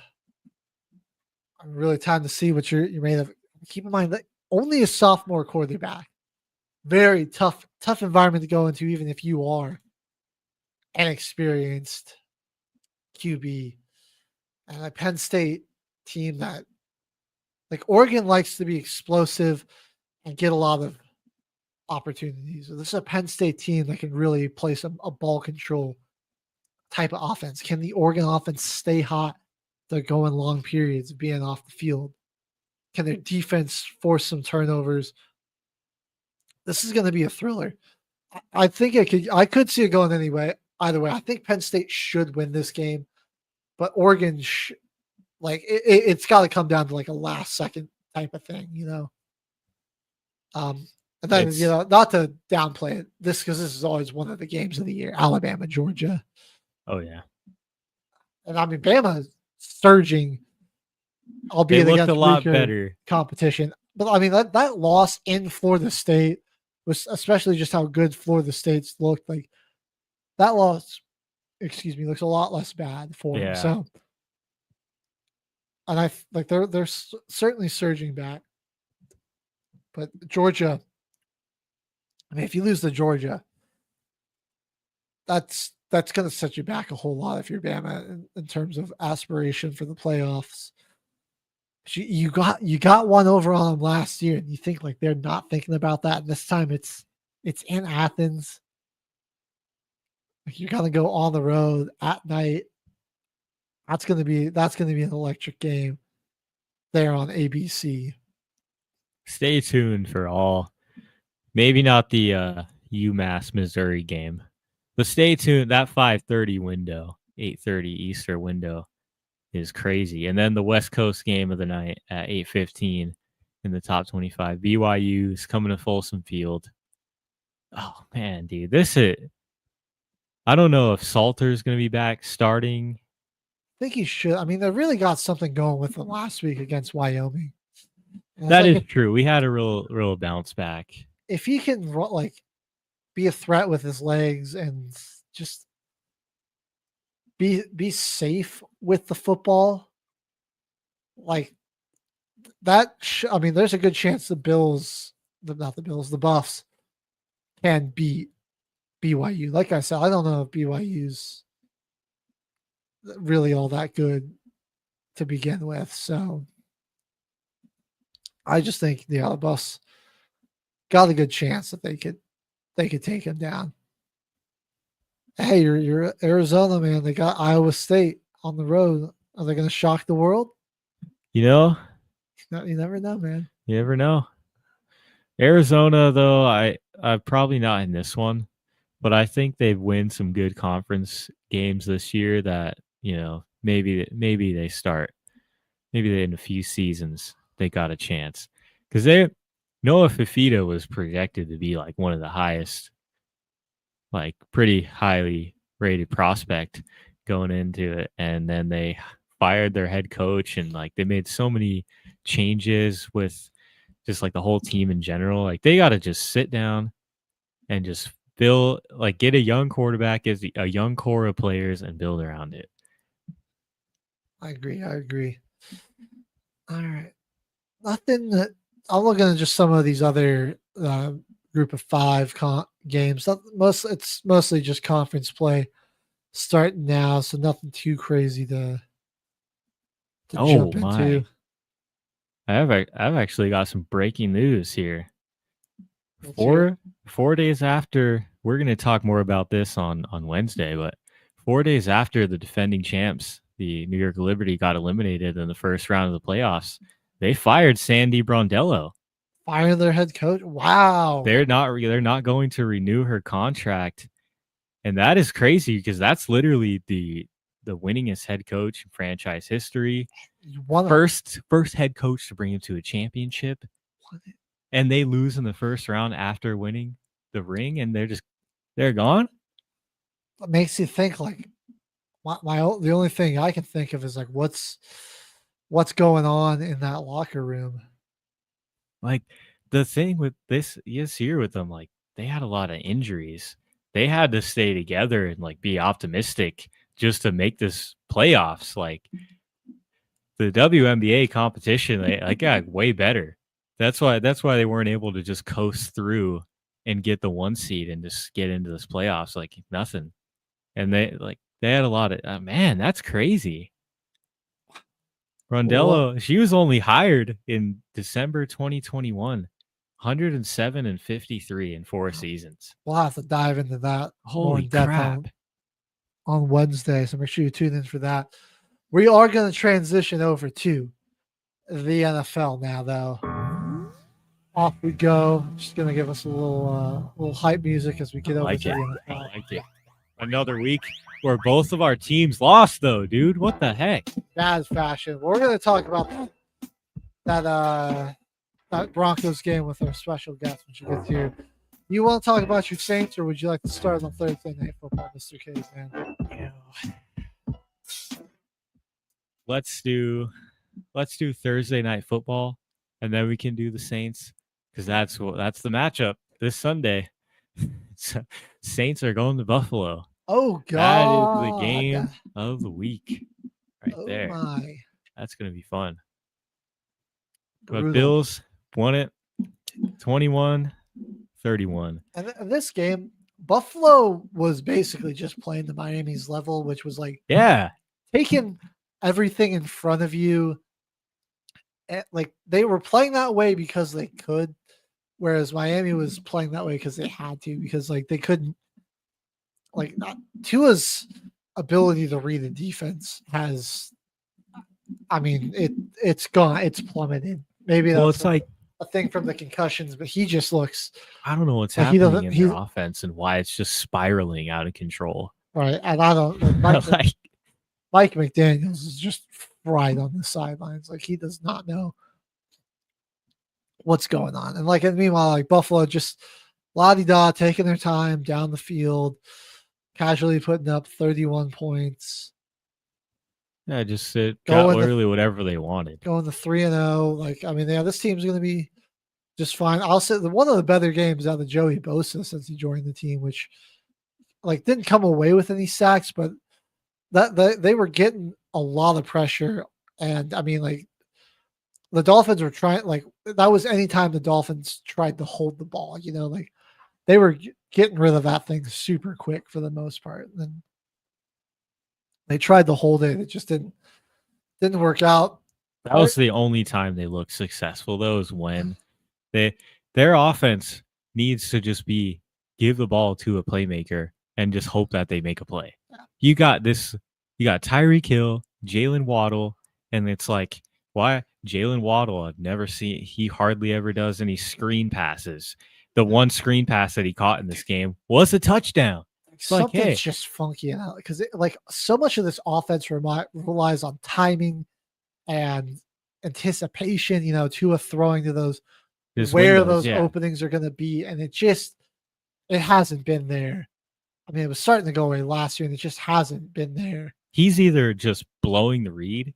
Like I could say we got 3 weeks where this guy's made a video doing top 5 worst passes in the NFL for that week. And he finds a pass. He finds 8 passes from Tua and he makes top 8 list. He'll do 3 honorable mentions and 5 passes where it's like, Tua, come on, man. Yeah, I mean, it's a lot of bad reads. And then the interception, when you still have a shot in this game, that couldn't have been any more free to Terrell Bernard. I absolutely gift wrapped that. Read it from the beginning. He was in the huddle, pretty much. Basically, I mean, it's like Tua. Like, how do you not see that he is all over that? Like, it just something's very wrong in Miami. I don't like. Yeah, I feel like Daniels does not have control of that team anymore, and I think from all of them, it's like confidence. Yeah, because man, Tua is overthrowing Jalen Waddle, who has one of the highest verticals in the NFL. Huge verts, and they're just. How do you overthrow that? Like, how do you overthrow one of those guys? I mean, they were able to keep it like close by just being basically dink and dunk and trying to just get the ball out as fast as possible, but it not something you're going to be able to live and die on in the NFL. No, Speaking of, don't be sold on A-Chan either. Speaking of dying, though, Caveman, Spencer Rattler is no help. Dude, he has no help. He has absolutely no help. Another week where he's trying his damnedest. He's forced to throw the ball 39 times in this game. And it, like you described it earlier in one of the college football blowouts, where it's like instantly from the first whistle, they came out and just smacked us in the mouth. And in every aspect of the game, the Seahawks were better than the Saints on Sunday. Every aspect of the game. Punt return. They had did they block a punt too? Or yeah, they got a punt return touchdown. And then the very next offensive possession for the Saints, they blocked a punt and recovered it on our 10-yard line. So they were already at 1st and goal after they just returned a punt. So they got it. It was 21-0 with like 10 minutes off the clock in the game, dude. This was just terrible. I mean, like Seattle just got up to such a huge lead. Then they just kind of coasted. Yeah, through the rest of the game. It was 38-6 at halftime, which was nearly our worst. That was the most points we've ever allowed in a half. But if we didn't kick that field goal to end the half, it would have been the worst point differential that we've had in our team's history. And just like you were saying about Rattler, he's forced to throw it 39 times and still hit pretty efficiently despite being under pressure or getting sacked like almost every play. In our run game, we got 42 yards out of Kamara. So we aren't really getting anything out of our run game to help him out too much. No. Our defense couldn't guard a parked car. And I mean, when you come out, Jigba's just electric, dude. Yeah, when you come out and get smacked in the mouth though, and it's 21-0 right off rip, I mean, you're not winning. All the game. Special teams plays, the takeaways. It was like the forcing fumbles. They got an interception at one point. You return the kick for a touchdown, block a kick. But they were better than us in every single aspect of that game was over by the second quarter. Yeah, there was no chance. I mean, the only reason that the Saints, like in terms when you look at like total yardage and time of possession, things like that, the reason that looks even a little competitive is because I mean the Seahawks at that point where they were coasting. Every drive was. The point of a drive was not to score points. It was to just chew up the clock as possible. Get out of there. They beat us in the second quarter. They were ready to clock out, man. They were ready to head home.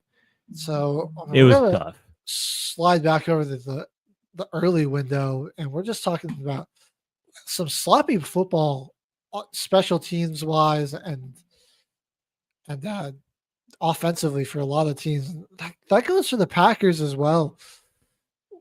one of Playing these with their teams- food in this one, man. Exactly. Well, I think you look at a team like Green Bay. I saw very interesting. Like, take a team like the Ravens and a team like the Packers, like two teams that like are Super Bowl contenders, right? Like we can all agree on that. Ravens, have just an unstoppable offense, but are kind of vulnerable on defense. The Packers have a pretty unstoppable defense, but they're kind of vulnerable on offense. And it's like when you encounter, and we saw it last night with the Ravens, and we saw it against the Bills. When you encounter a team that's like that can kind of like really go at your weakness, you're more vulnerable than you would think. And I think that was just what we got into it. Like the Browns have a really good defense. I mean, like, dude, It's pretty much the same as last year too. right? Like they keep the same guys around. And I mean, like they added some great talent with Mason Graham and Carson Schlesinger, like in the draft. So it's just and then Myles Garrett is still like the most unstoppable player in the league. Like I know, like Micah Parsons is a close second to that, but I think like it's Myles Garrett still. I mean, bro, like Myles Garrett is beaten. He's beaten Packers offensive linemen so bad that they're just screaming, "Jordan, run!" Yeah, that's insane, dude. He got beat so bad off that snap. There was nothing else he could have said to him. Right. And then the blocked field goal coming down to, and then they're able to get down and in the range to kick it on the other side. You have a Congo line trying to block Myles Garrett. Shelby Harris, just absolute technician when it comes to batting passes at the line of scrimmage. I mean, he's a rotational defensive lineman, but he's like the best at doing that. 13-10, Packers fall. We're gonna move through some of these a little quicker. Get into some of the blowouts. The Colts 3-0. Indiana 3-0, Jones. Man. They are not cooking. they're not the week 1 and 2 Saints. Jonathan Taylor they're insane. Is on an insane bounce back season. I mean, he's early OPOY candidate for sure. Danny Dimes, Indiana Jones, 18-25, 228 in the touch. I mean, is this an MVP run from the kid? I mean, he's looking pretty good. And on the other side, dude, like Zaire Franklin, absolute magnet to the ball. But like, and then you look at some of the guys on the defensive line, like DeForest Buckner, Grover Stewart, first round draft pick last year in Laya a lot too, who could get it going at any time. They brought in Xavier Howard, getting Cam Bynum, Charvarius Ward. Like they're a pretty stacked team, like, honestly, man. Really, Jones keeps playing like this. I mean, there's not a lot of team. Like this team's going to be tough to stop. And on the other side, I mean, like, dude, it's Cam Ward and just basically Cam Ward and maybe like Aoman there against the world, basically. Yeah. There's 2 rookies against the NFL. Calvin Ridley, you've been a huge fantasy disappointment. But Colts get a big road victory in their division, 41-20. We're going to go to another blowout game here. The Vikings and the Bengals. Isaiah, what's his name? Isaiah Rodgers had maybe the greatest half of football, greatest game anybody has ever had. Like a pick six, a fumble return for a touchdown. He had insane. What 2 forced fumbles? 2 forced fumbles, pick six. On top of 3 tackles, 2 pass deflections. Oh my God. The guy was just an absolute animal. Let me see here with the fumbles. Yeah, the one interception and it was 2 forced fumbles. He recovered 1. Oh my God. Guy was just an animal. And then on the flip side, I mean, Carson Wentz more of a game manager with just how big they got up as well with the amazing individual play. But I think it's like Jordan Mason, man, maybe RB1 for them there too. I mean, 16 carries, bucks. Yeah, they might just have to roll with it. Because man, that's kind of they walked out of here like nothing. Like their team isn't injured. Yeah. And on the other side, not the not the heroism we got from Jake Browning the last time he took over for Joe Burrow. T. Higgins gonna probably be a cut in fantasy football, and I mean, like Jamar Chase, you should have seen it. Like, got his teammate catches a pass, starts running over the middle, and he just straight up gets up out of the way of the defender chasing after. Like he's already try to block. He's already checked out. He's checked out for the year. Trouble in Cincinnati. Vikings dominate 48-10. Dude. Oh my gosh. Another couple other blowouts we're going to just blow through here real quick. The Panthers, what the heck? What? I mean, this is what I'm saying, dude. Because the Saints got mollywopped, but this is worse. This is worse. Because Carolina's not that good, bro. This is worse. Getting beat up 30 unanswered points by Bryce Young and the crew. It is just it's man. Atlanta, I don't understand. They get a lot of high profile players, a lot of high profile coaches, and like big signings in the offseason. They get a lot of media attention every year, and they come to disappoint. The offense looked just absolutely dysfunctional there. Run game completely disappeared. Yeah, Penix, 2 really bad interceptions. It wasn't like Bryce Young had 121 yards. I mean, ultimate game manager there. He didn't have to do anything.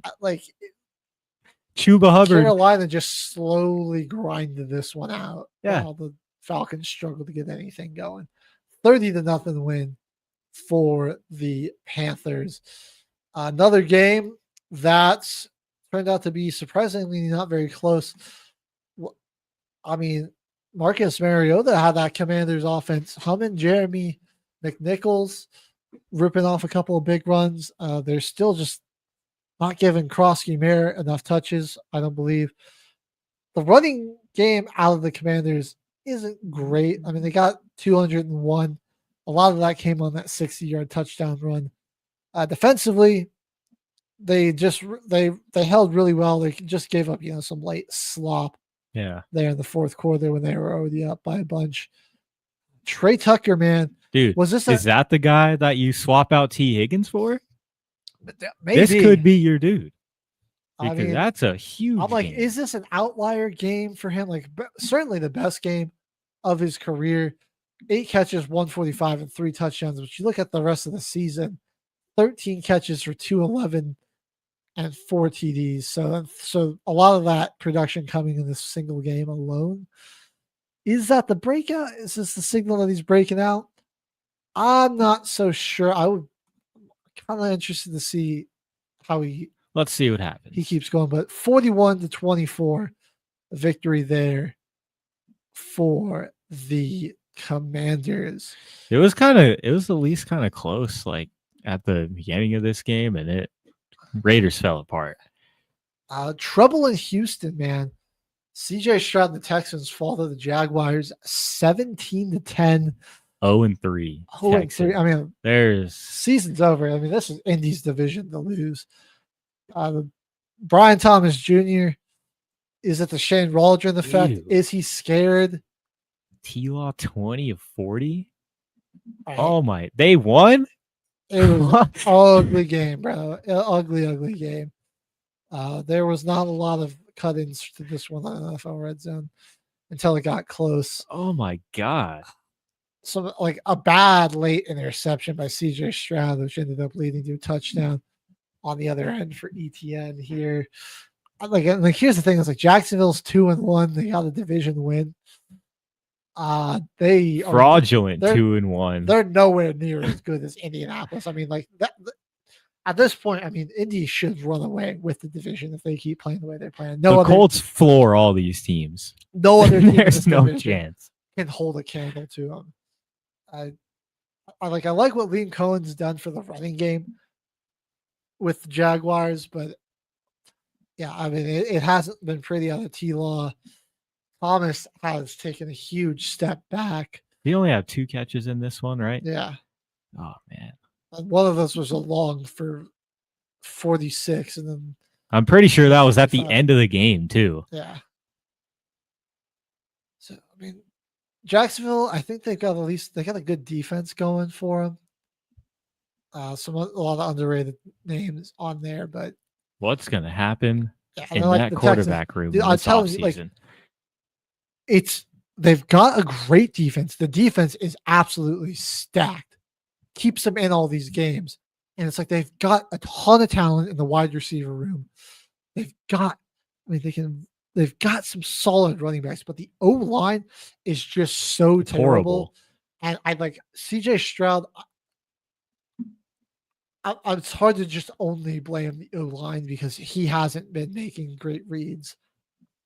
But at the same time, And I don't. it's so much harder to make a good read when you're getting pressured the Right. entire game. Like you're just thrown off. And the play calling is a little weird. Like they're not really trying to help him out with all the pressure that he's got to deal with. Because I agree with you. The team is stacked in every position besides the offensive line. You got Joe Mixon when he comes back and healthy, and Nick Chubb. That's my God, that's insane. Get those guys going. If they could just run for a positive yard with some blockers in front of them. Like it's not Nick Chubb is not the greatest, not a good running back because he just runs through everybody when he has no blockers. I mean, that's just not how football works. Right.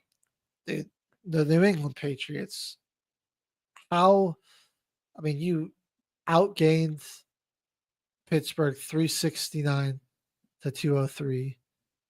You had 26 of their 17 first downs. You were way better on the ground, way better through the air. Penalties were pretty even. You had more time of possession. Gave it away. Just 5 turnovers. Oh my God. The fumbles.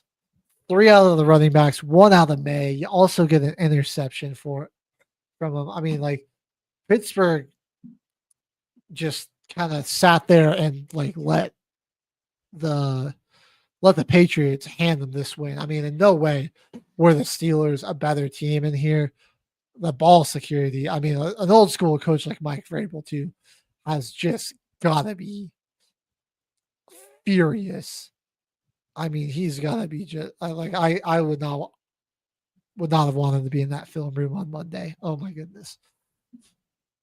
Yeah, they're just stupid penalties and like so many promising drives just cut short by turnovers. Hunter Henry though might be the sneaky great fantasy tight end in this one. I'm just like on the Steelers side, like I don't really have anything to say. Like they looked super mediocre. I mean, they just with 5 turnovers too. Like you think they do more than barely survive 21-14, and like they got bailed out by what was his name? Was it Demario Douglas? Who's number 3? That is Demario Douglas not picking up the easiest first down catch. Yeah. All you have to do when you catch that ball and take a step backwards, even if they hit First down. Forward momentum, babe, first down. Yeah, this was an ugly, just sloppy mess of a game. Patriots are a good team. They just can't get out of their own way so far this season. I mean, that's where it's coming down to. And yeah, the Steelers, another pretty fraudulent 2-1 team. Like they're not that good though. They really aren't. All right. I want to stop in on this game. Chicago, Dallas. Let's break down these 2 quarterbacks. Caleb Williams' stats in this one. 19-28, 298, 4 touchdowns. I think Spencer Rattler does this on the Bears against the Cowboys. Those weapons, against this defense, easily. That is no knock on. It's more of a knock on the Cowboys defense, but also just kind of point to prove that Spencer Rattler, get that man some help because he's been insanely consistent despite having one of the worst offensive lines in the NFL. But the Cowboys got straight up massacred by the Bears. It's insane, like how just losing one guy on defense, like how big of a difference Micah Parsons really made. Because like guys like Diggs, Deron Bland, Donovan Wilson, like They really didn't cook- even get a sack on Those a are- guy that's known for taking sacks. right. And like those are DBs that were well respected even just last year, and some of them were Pro Bowlers. They're just getting torched every which way because I mean they actually have to cover. Like teams aren't trying to get the ball out quick; they can just sit back there and let things develop because you don't have that fear of Micah Parsons, man. Like he really made it all tick. I think Chicago, good game out of Caleb, whatever, against a bad defense. Your running game still atrocious, still awful. That's going to be a big problem for you. Shout out Luther Burden though, because he had Yeah. a game, dude. He went off. Him and Roma Dunze just popping off. DJ Moore, man, could you like get more involved? My fantasy team would absolutely love that. Got the wrong Bears receiver, it would seem. I think Dallas is really just not that good. The Bears really aren't that good either. They just The Cowboys are going to be in a million. they beat a team that they really are able to exploit and take advantage of. They're gonna get blown out a lot this year or just be in a million shootouts. Yeah. The Dallas Cowboys. It's gonna either be like the worst game to watch as a fan or one of the best. Speaking of the game that was pretty sick, and Philadelphia, they just find ways to win football games. In this one, honestly, and Hurts respectable. He looked respectable as a passer. They opened up their passing game just enough to win the game. Yeah. That's kind of why people don't like their offense. And a lot of people say that it's kind of boring. But like this is a team that just goes and wins games. When they needed to throw the ball, it was good play calling to just like get Hurts comfortable and settled in the pocket. AJ Brown finally getting involved there. I mean, it's been a real slow start with Saquon, though. I'm a little worried about just like I don't know if they can pass the ball more so like they did. I think that's going to open up the run game because like the problem is I think they're just seeing too many stacked boxes, and they gotta open that up and get those boxes unstacked. The other side of LA, fire your special teams coordinator. How do you let that field goal get blocked twice, one time to win the game? But man, Jalen Carter, Jordan Davis, that pair of interior defensive linemen is just deadly. It's incredibly deadly. After a while, they really just couldn't contain him. Like the Rams had to take 6 field goals in this one. Taking 6 field goals in this league now is just not enough to win games, especially when 2 of them are getting blocked. Like that's not, they don't, they had to find out ways to score later in games. Rams got up to a big lead. They got too passive and they got too conservative. Too conservative. Way too conservative. And predictable. And they're just, their inability to really establish a consistent run game. I mean, they had 160 yards on here, but like you look at it, it wasn't. Kyron had to work for it. Yeah, I mean, Kyron's really got to work for it. Like, I think Corum kind of deserves more nods. He's able to be a bit more explosive. Like Kyron's a good back. Like he'll still get you like 3-4 years. Like he'll train them out.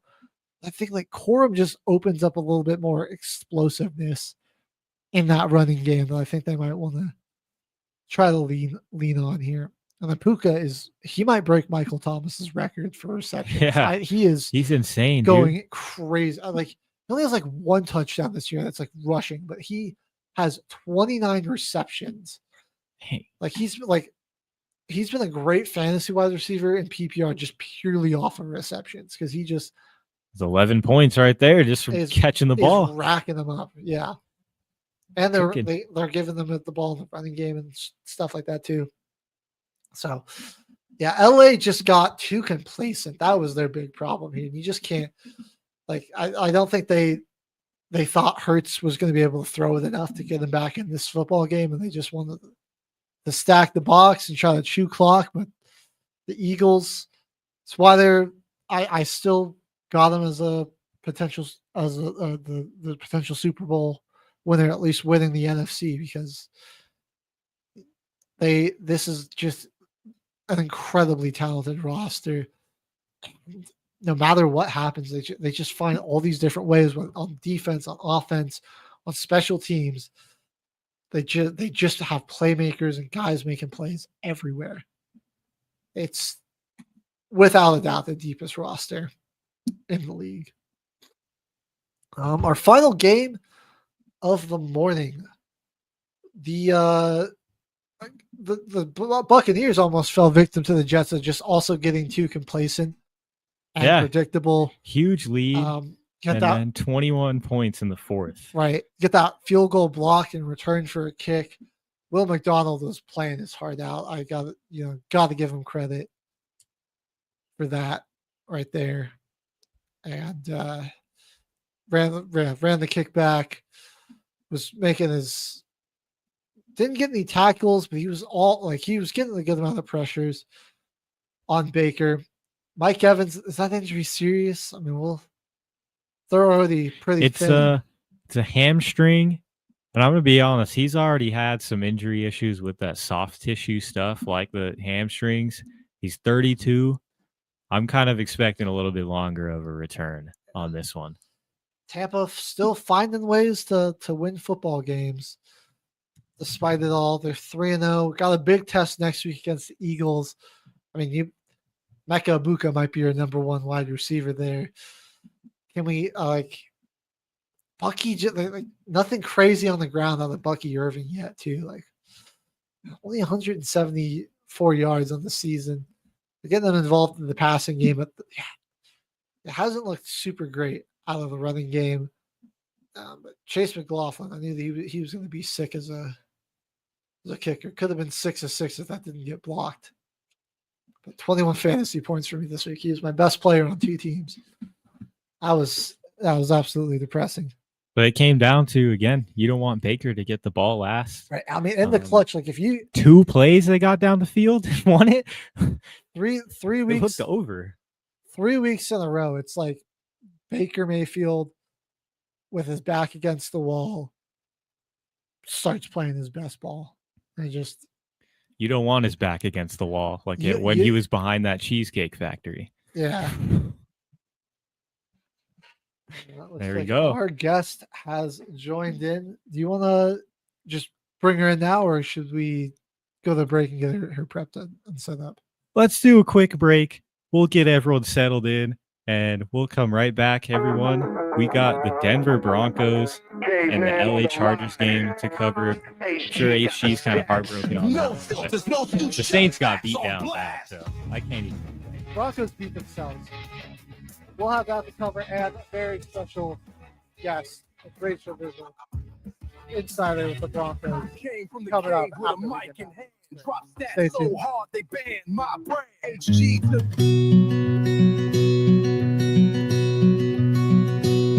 Could have slipped around the corner at my favorite coffee shop. Could have passed your Subaru in the Belcourt parking lot. Could have sat just feet away from me on a flight back to Tennessee. Few rows apart. When I tell you I feel lucky, believe that it's the truth. Somehow in this giant world you found me and I found you.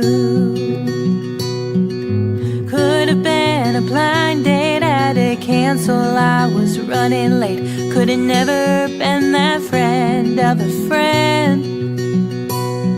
Could have almost met a million times, lived totally separate lives, and miss all we've ever been. When I tell you I feel lucky, believe that it's the truth. Somehow in this giant world you found me and I found you.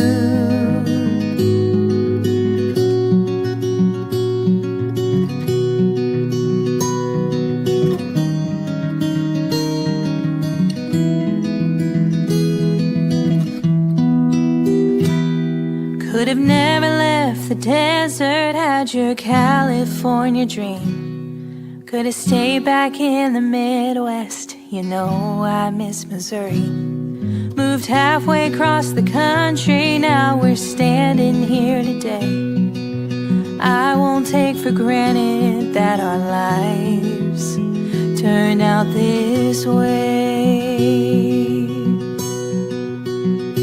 When I tell you I feel lucky, believe that it's the truth. Somehow in this giant world you found me and I found you. You found me and I found you. Penalty on YOU. Delay of game. 5 seconds before the show. But hey, thanks for watching.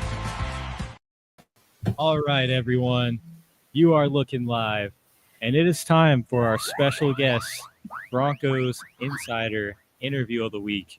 We've got Miss Rachel, and is your last name Vigil or Vigil? Vigil, yes. Rachel Vigil joining us this morning. Thank you for taking your time to come on the show. We appreciate you. Thank you guys for having me. I appreciate it. First of all, can we talk about the singing that we just heard? That was amazing. Like, I wish I had lungs like that for sure. Yep, that was Emily Myers, one of the fantastic artists that donate their music for us to use here on NBR. Amazing. Very nice. Well, thank you guys for having me so much. I really No, do. we are super stoked to talk to you. Somebody that's within the Broncos organization. Been in Colorado my whole life. Huge Broncos fan. Yeah.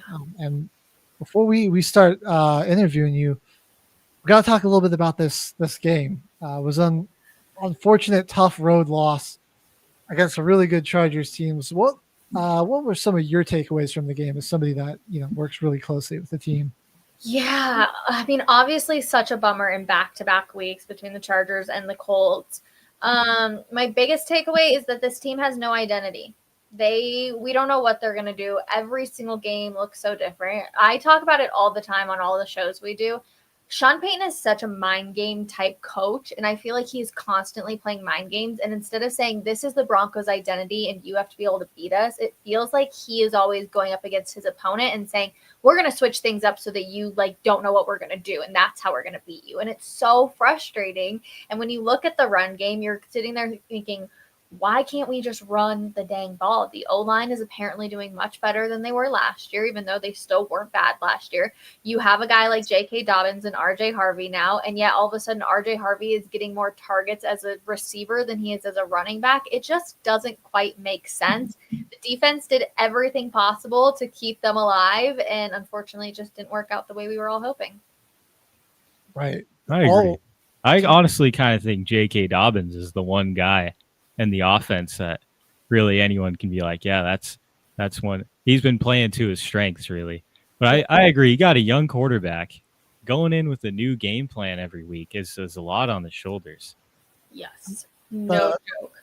The penalties are really killing us these past 2 weeks. What are your thoughts on those penalties? Because this game, 10 for 90 penalty yards, and they killed us last week against the Colts, ultimately ended up costing us the game. Yeah, it's so interesting because, well, one, if the offense can't have any in the red zone, that's unacceptable in so many ways.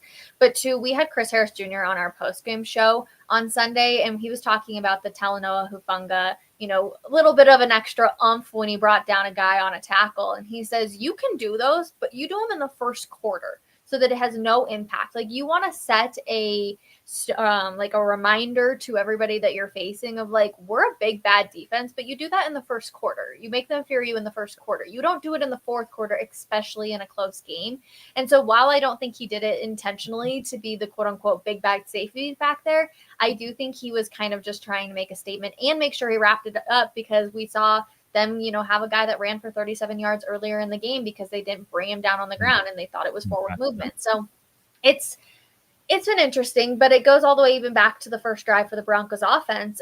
They all of a sudden had to call a timeout. There should be in no circumstance ever that you are calling a timeout on the first drive for the offense. Like, that should not happen. You game plan, you do walkthroughs all week. Like, that just shouldn't happen.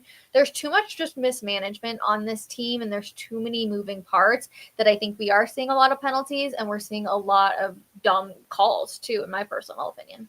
Do you think the youth and just a lot of new additions to the team, it just hasn't gelled yet, and maybe there's just a chemistry issue that we're seeing here? I don't think it's chemistry, if I'm going to be completely honest with you. We know that these guys are really close. Maybe, J.K. Dobbins coming in here with the running back room, that's kind of had some impact. Like, that's the only place I could see. But, Bo with Troy Franklin, they were friends and they played together at Oregon. We've seen Bo and Cortland become really good friends. Like, the offense all seems to gel. The offensive line has been together for so many years, which we're really lucky for. And then defense, yeah, there's been some new additions, but a lot of these guys have played together for so long. I really do think it just comes down to not only the play calling, but just how many personnel groupings we're seeing and how much movement we are seeing on the field, that it's not there. And Bo too isn't a rookie, or is in a year two. He's not a rookie anymore. And I think that they stepped up the playbook a little bit, but maybe it is too overwhelming for him and he's just not quite there. We've seen him revert back to some of the bad habits he had early on in the season last year. So hopefully he cleaned it up in his first year. Hopefully he can do that again this year. Right. Those 3 deep shots, I come back to those. It was this. The Broncos lost the game by about this much. And every time he got anxious. He didn't set his feet for any of those. I know. I was even joking on the first one to Marvin Mims when it would have been a touchdown. Like, literally, he looked like a little bunny that was hopping to the side, and you're like, oh no. Like, you just knew it was either going to be an incredible catch by Marvin Mims, or we were going to be like, what was that, Bo? Like, it was no other way. It was going to be very black and white on that play. That one was the flea flicker. He stepped up in the pocket. And on the, initially it's like, all right, he's stepping up to make the throw. But like you were saying, he didn't really set his feet. He kind of jumped and threw it. Yeah, bunny hopped on the throw. Just too much on it. Well, and it comes down to, too, in my opinion, it's like, Sean, why are we doing a flea flicker in a game? Like, I go back to the Buffalo Bills game, the playoff game, and they score on the first offensive drive. We're all like, that was amazing. But Sean had a trick play drawn up because he knew the Bills were a better team than the Broncos. And it was one of those things where you're like, okay, we have to make some magic here. That's how I felt against the Chargers. Sean knew that the Chargers were a better team. And that's why we had some of those, quote unquote, trick plays. How often do you actually see a flea flicker in an NFL game? Not very often. Crazy that we got 2 of them in the late window this week, right around the same time, because the Bears successfully ran one. Oh, did they? So I don't get to see any of the other games really on Sunday. I watch a little bit of the morning games, but yeah, I don't get to see any other. So I didn't even see that flea flicker. Makes sense. Yeah, they ran it a lot better than we did. Caleb Williams actually set his feet. On the flip side for the Chargers, we do got to give a lot of props to Justin Herbert, who I would say through 3 weeks, besides maybe Lamar Jackson, Josh Allen, Herbert is right there in the He's MVP in that conversation. And I got to break down the touchdown pass he had to Keenan Allen was something special that I really just want to give some flowers to, because Zach Allen absolutely dominated his man on that rep. Jonathan Cooper was coming in on the other side with the contain. Not to mention you had Strnad in the middle of the field, staring him down. A pump fake to get Strnad off, somehow steps up in the pocket. That pump fake pausing, the pressure just enough for him to step up in the pocket, take those guys out. And then with Nick Bonito coming off on the other side for contain. And I mean, really hand in his face as he makes that throw. Yeah. On the run with his feet not really set, delivering it to Keenan Allen. That's one where it's like the Broncos couldn't have played it any more perfectly, and he still beat him, and you're gonna just have to deal with that when you play an elite quarterback, and that's why it's so frustrating that we couldn't capitalize on some of these other opportunities to help put this game away, because a guy like Herbert at some point in the game when if it's close, he's going to do something like that. First of all, you should be in play-by-play. You described that play so perfectly that I could actually visually see it too, just replaying it. So you should be in play-by-play, just to let you know. But yeah, I mean, You got to give it to Justin Herbert. Before the season began, I was like, the Broncos are going to go 1-1.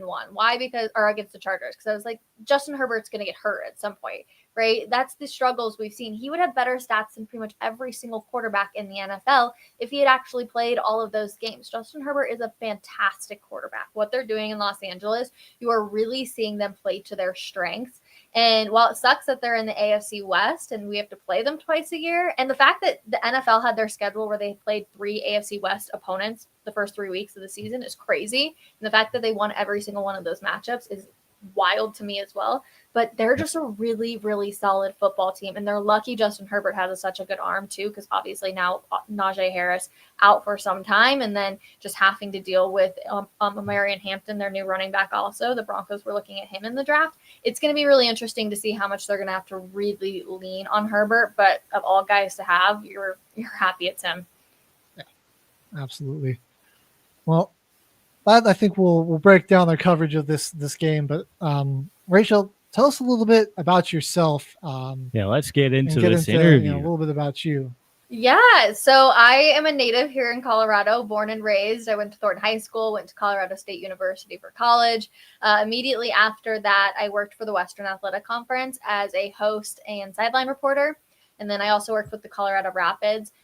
Recently went to the Fan and spent 3 years there kind of developing their digital side of things. And then now I'm with Altitude TV and Mile High Sports. So I have been kind of all over the place when it comes to Denver sports media. I'm very lucky. I've got to cover the Broncos, the Avalanche, the Nuggets, the Rapids, literally everything you can imagine, and have been a part of some really cool moments. So it's been a very fun journey. The media situation is so different than I thought it would be when I was going into school. And there's so much competition now that it's crazy with social media, but it really is the best job.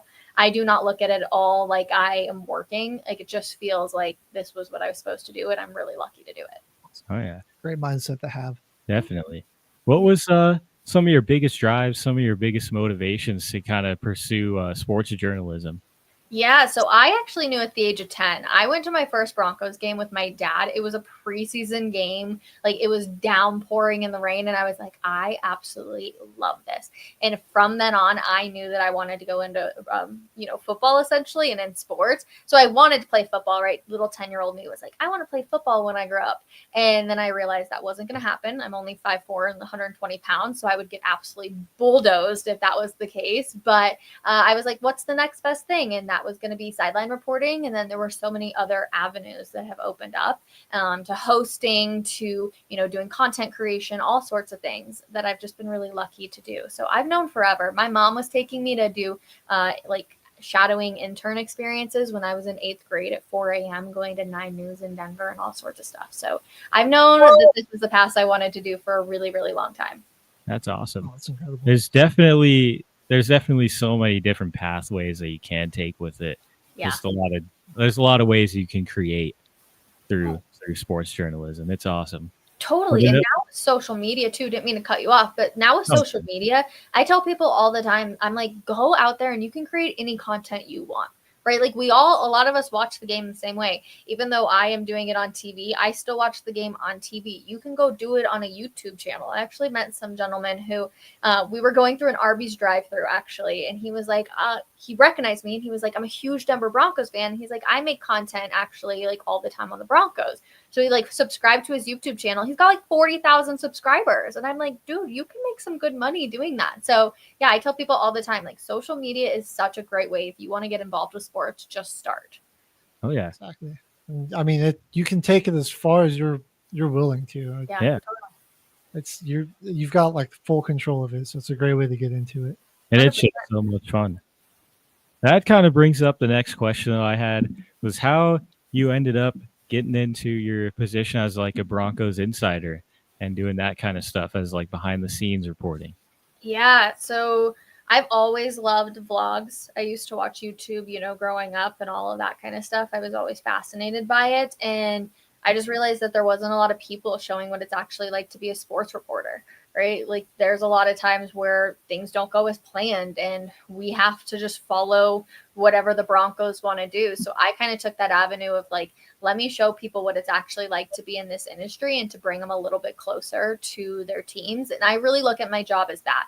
Like, how can I provide information that the fans want to know? So before every Broncos open locker room, I will tweet out like, Broncos open locker room, what do you guys want to know? And I try to go in and ask questions based on what the fans want to know. Because there's such a different, when you're around it all the time, like I am, I feel like I often forget about some of the small details, right? We're so like nitty gritty ingrained in some of the deeper stories that I'm like, sometimes guys just want to know what's going on with like Dre Greenlaw. Like, is he actually out at practice? Is he on the side field? Are you seeing him in the locker room? Is he working with PT? Like, what is he doing? So I just really try and be the eyes and the ears of the fans and try to take that approach, because there's so many guys out there that are the beat reporters who are literally there every single minute of every single day, and they will dive in and go find the agent who can, you know, link up with the high school coach who's telling a unique story about how one time they caught a rushing touchdown and, you know, had to also do the like block punt, you know, something crazy like that. And I'm like, that is their job as a beat reporter. I want to be something different. And our generation is so used to social media compared to some of the older guys that I just think it's a unique and different approach. And to be honest, you have to stand out a lot. So when I got my job at the radio station, that was kind of the avenue they wanted me to go. They were like, your vlogs are really good. People are very intrigued by them. Keep going. And so that's kind of how I became known as just like the behind the scenes girl. Cool. I really like how you go about that, asking people on Twitter. Yeah. So the questions that they want to know, because it gives like fans like another level of connection to the team. Like it's awesome when like you can kind of have that like median to like get your questions to the team in a way and get some more personalized answers. You feel like you're actually a part of the interview a little bit. You know, your questions are being answered as well. Yeah, no, totally. And again, I just feel like I get to be the eyes and the ears for all of these people. And just even like simple things that I often overlook, fans are like, oh, well, what about this? And I'm like, you're right. Like, why aren't we talking about this? Because again, we're just so like deep into the details and trying to figure out other breaking news things. And I'm like, just take a step back, Rachel. Like, what do the fans want to know? And I think it's a good approach. Is that kind of the main way that you go about getting like your information? Or is there some other ways that you kind of get your stories or like your main like topics? Yeah, honestly, a lot of, so I've been now covering this team for 4-5 years. Gosh, that's kind of crazy to even think about. So I feel like everything just kind of, I know, right? Like it's ingrained in me. So this year specifically, I'm getting to be more of a beat reporter. The last couple of years, I've covered the Nuggets, the Avalanche, and the Broncos. Now this year, I'm really like diving deep into the Broncos. So I'm out there for the locker rooms every single day. So building those relationships with those guys. Example, like I knew RJ Harvey was going to change his number before the rest of the public did. I just gone up to him in the locker room one day and I was like, hey, like, are you going to keep 37? You know, a lot of people are making fun of the number 37, which I don't know why it's a bad number, but to each their own, I guess. And he was like, yeah, I am. Like tomorrow I'm going to change it. And I was like, well, do you mind telling me like what number you're going to do? And he was like 12. And I was like, what's the significance with 12? And he was like, just the best available number.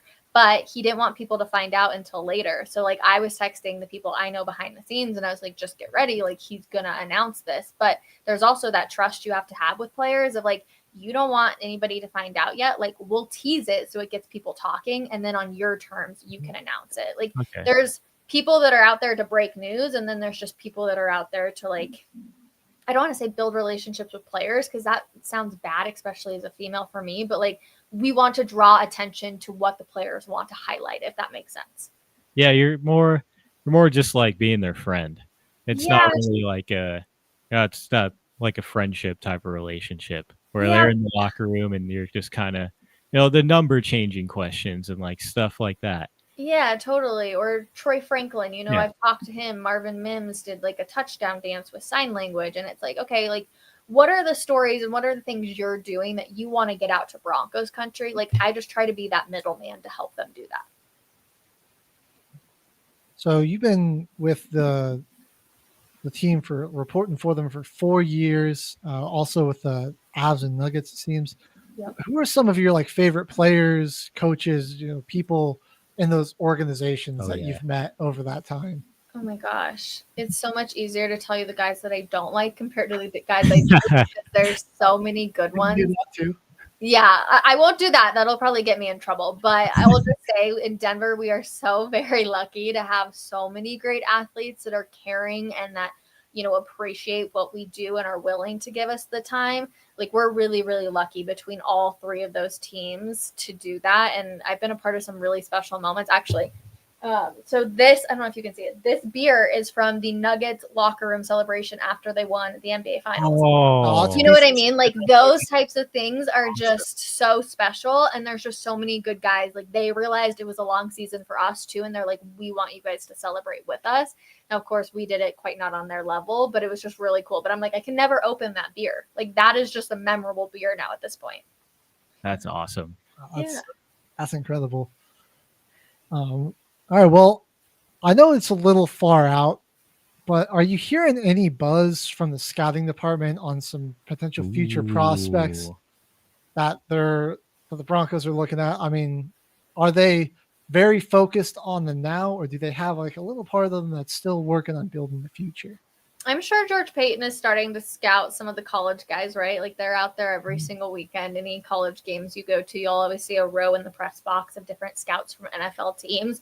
We won't hear about that. And to be honest, I mean, we are literally going into week 4 of the NFL season. It is such a long season, but you're just hoping that, some of the free agents you brought in, whether that be Evan Ingram, Dre Greenlaw, who now just went on IR, those guys get back healthy. So the investment you made in them actually pays off. So this week we'll be looking forward to seeing if Evan Ingram's back out of practice. That'll be really beneficial. But yeah, I mean, it is literally, I tell people this all the time. I'm like, I'll see you in February when the Super Bowl happens because the NFL season is so long that there's hardly time for anything else. But I'm sure the scouts are for sure out there checking out some of the prospects and which areas they need to grow. It would not surprise me though, if the Broncos, I'm trying to think which direction they're probably going to go. My guess would be inside linebacker. They'll probably look at in the draft. Potentially somebody I could see on the O-line, just because some of those guys are getting a little bit older, bringing a rookie, allow them to learn from that O-line for 1 year and then hopefully help them out. So yeah, those scouts are always out there though. They're always watching. Okay. And people can go to you to find out more information as that comes to light, right? Oh yeah. Yeah, totally.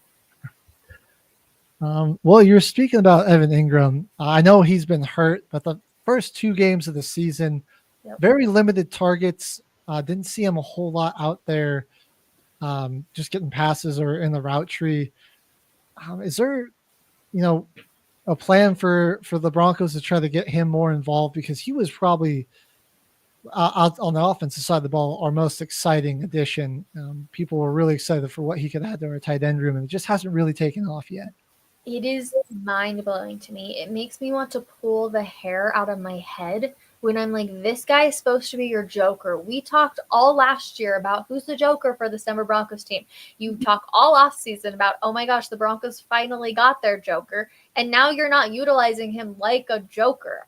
It doesn't make sense to me. I wonder how hurt he really was in the Colts game. Like, did it come at halftime and that's when his back got tweaked? So they kind of were like, well, we're not going to, really try and emphasize that injury. So I don't know. I wish I had the answer to you. If I did, I'd probably make a lot of money because I'm sure a lot of people would be interested for that information. Yeah. But I just don't quite understand. But again, I think it really does come down to Sean Payton and what he's calling. And everybody was expecting him to use Evan Ingram as this joker. And he was going to be a huge emphasis for this offense. And I really do think sometimes he just plays these mind games and he's not seeing, that idea blossom yet. But hopefully he's back out of practice this week. That'll be really good for this team, and then they can get him involved. Because right now, the fact that Cortland Sutton and Troy Franklin are the only 2 guys that have had quote-unquote big games is a little frustrating. Yes, certainly. Well, there's plenty of fantasy owners out there that are wondering what's going on with Evan Ingram. Yeah. Oh yeah. There's honestly Broncos players. There's a lot of guys that really were the people go to in fantasy. People are going for Broncos guys. I mean, it's a playoff roster though. Oh, well, that's kind of what we're seeing is just a lot of in-game issues right now. I could not believe how many people told me or tweeted at me that they drafted RJ Harvey in the first round of their fantasy draft. I was like, you guys, what are we doing here? We can absolutely not be taking him. I was like, I'm sorry, you're probably going to lose your fantasy season. And we always joke of there's so much rotation when it comes to Sean Payton's offense that it's actually a fantasy owner's worst nightmare because you never are going to have one guy consistently get the ball. And then Bo has obviously been struggling tremendously, which I don't want to toot my own horn a little bit, but Bo didn't look super good in the during training camp. But everybody was like, "Oh, it's the Broncos defense. They're just that good. Everything's going to be fine. Nobody's going to be able to compete against the Broncos defense. So Bo's going to be great."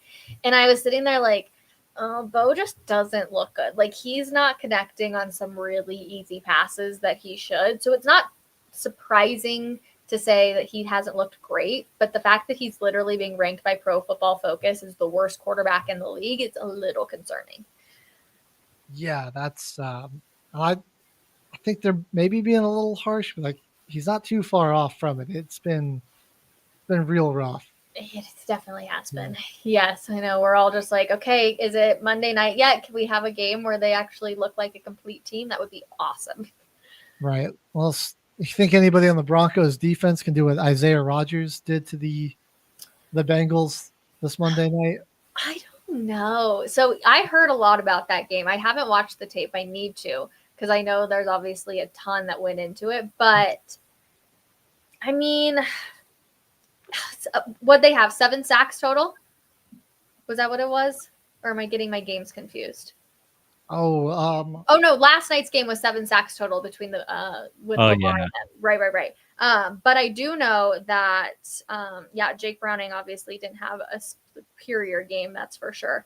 The heroism was not there. Yeah, I'm trying to think. Like I said, I haven't watched that game, but if I had to guess who would have a big game for the Broncos against them, I mean, Nick Bonito's such an easy one to give you because he's obviously been really successful the past couple of weeks. But if I had to give you somebody else, I think Pat Surtain is due for a big game. Or even Riley Moss. I could see him getting a pick because they've been targeting him obviously a lot more. I've been surprised this season, if I'm being honest, of just how much teams have targeted Pat Surtain. I feel like last year he had to get bored because nobody was willing to throw the ball at him. This year he's seeing a little bit more action.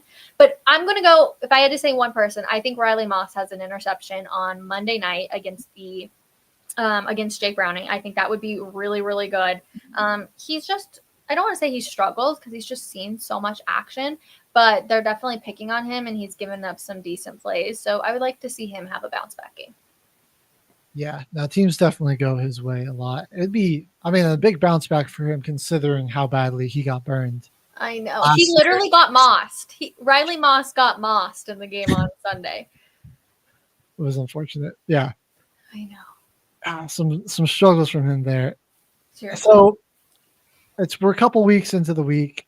Has Sean Payton addressed the media with any big plans on how they're going to clean up some of these self-inflicted problems going on this season? Yeah, so we talked to Quinn Miners yesterday on a conference call, and one of the things that they really emphasized was, 1, the penalties, like you mentioned, but 2, just being really detailed when it comes to the offense this week, going into Monday Night Football. He just really was like, we need to be very detail-oriented this week when it comes to our prep and what we're doing. So that just leads me to think, they're going to really dive in a little bit more, maybe than they have the past couple of weeks, to be just smarter and be cleaner when it comes to a lot of things. So I think that's kind of where it'll, hopefully clean up some things defensively. I thought that they played a really good game on Sunday. I don't think you can ask for much more. And it sucks that they lost, but really they shouldn't. The defense kept them in the game as long as they could.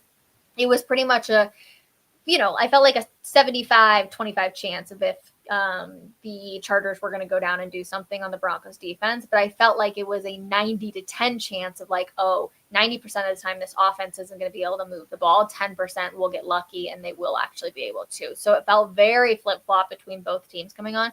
The first half to me felt like the entire game had already been played. I was just so mentally exhausted. I actually had to make a cappuccino in the middle of the game because I was like, I'm not going to be able to do this post-game show because I feel like I have lived 5 lives already. So I think when it comes to Sean Payton and just cleaning it up, 1, I hope he simplifies the offense a little bit more. Again, not as many personnel groupings. And 2, I just think for the defensive side of things, you just have to keep playing your game and not allow yourself to get quote unquote too cocky. And honestly, based off of things I just heard in the locker room, I think they were a little too cocky against the Colts in game 2. They obviously got smacked around, and then they were able to look back and check the film and say, you know what, that's not the team we're going to be. And then, of course, had a good game against the Chargers. Very true. Well, we've hit about a 30-minute mark of the interview. I have one more question. For sure. Aside from your social media advice, what other advice can you give for newer, younger reporters and other people that just want to try and get into working into sports? Yeah.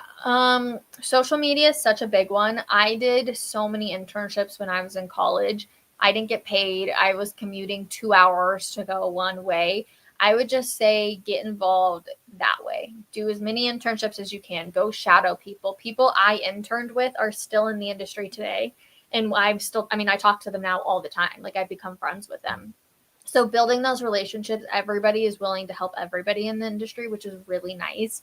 And there are just so many avenues you can go. But even if you're having to run cables or you aren't, you're not getting to be on the quote unquote spotlight, like, just go out there and do it and make those connections. And I think that can really go a long way.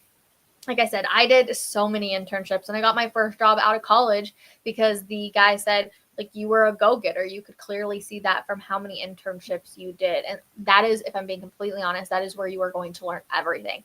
It sounds bad, but like, I learned nothing in school. Like, absolutely nothing that helps me in my job today. I have learned it all out in the field doing internships and my first job doing social media, all of that jazz.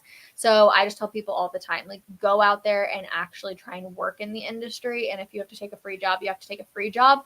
The other thing too is just everybody beware about working in sports. You can either make a lot of money or you can make no money at all. But the thing is everybody wants to work in sports, or at least almost everybody wants to. So it is very, very hard to how do I want to explain this?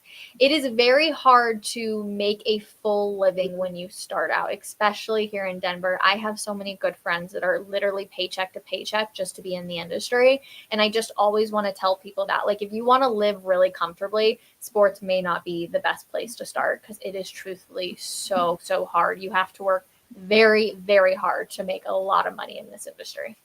I think our market here has just gotten bigger and bigger. And I mean, That's if our certainly teams, true. we got Joker, man. I mean, if the Rockies get good, it's going to be even harder out here, man. It's going to be rough. They got to sell their team first if they ever want to have any hopes of actually being good. I'm not actually a baseball person, and maybe it's because the Rockies have kind of been always bad since I've, been paying attention to the sports world. But when you have a team that won the Stanley Cup, you have a team that won the NBA Finals, you have a team that won the Super Bowl. I know it's 10 years ago now, but like, you have to compete in some way. Otherwise, who's going to pay attention to the Rockies? And they're so frustrating. I mean, even some of our smaller sports leagues, like the Rapids, have been making deep playoff runs, couple of championship. Yeah. Even the Mammoth, like, it's a good sports town. There was a time where I left the radio station back in November of last year, and I was like, where do I want to go? Like, what do I want to do? And I was like, I don't want to leave Denver right now because it's just such a good sports town. Like, how many people would kill to be in this town to cover teams? And I was just like, you know what, we're just gonna stay. There may be another job out there, but we're just gonna stay and stick it out for a little bit. Awesome. Love that. Well, I've got 2 more questions for you here, Rachel. First, just in your opinion, how are the team's spirits after starting 1 and 2? Like, what's the vibe you're getting from guys around the locker room? Yeah, so I will be very curious. So Wednesday is like our big locker room day. So we'll sit down, or not sit down. We'll go into the locker room and see how the vibes are. But if I know Sean Payton, one thing he is very big on is, like, you have your one play and then you got to move on to the next. So I'm sure it's the same exact way for the games. Like, okay, we weren't able to get it done, but now we have to. And I think that they do flip it around a little bit, right? Whereas the fans were like, oh my gosh, you lost.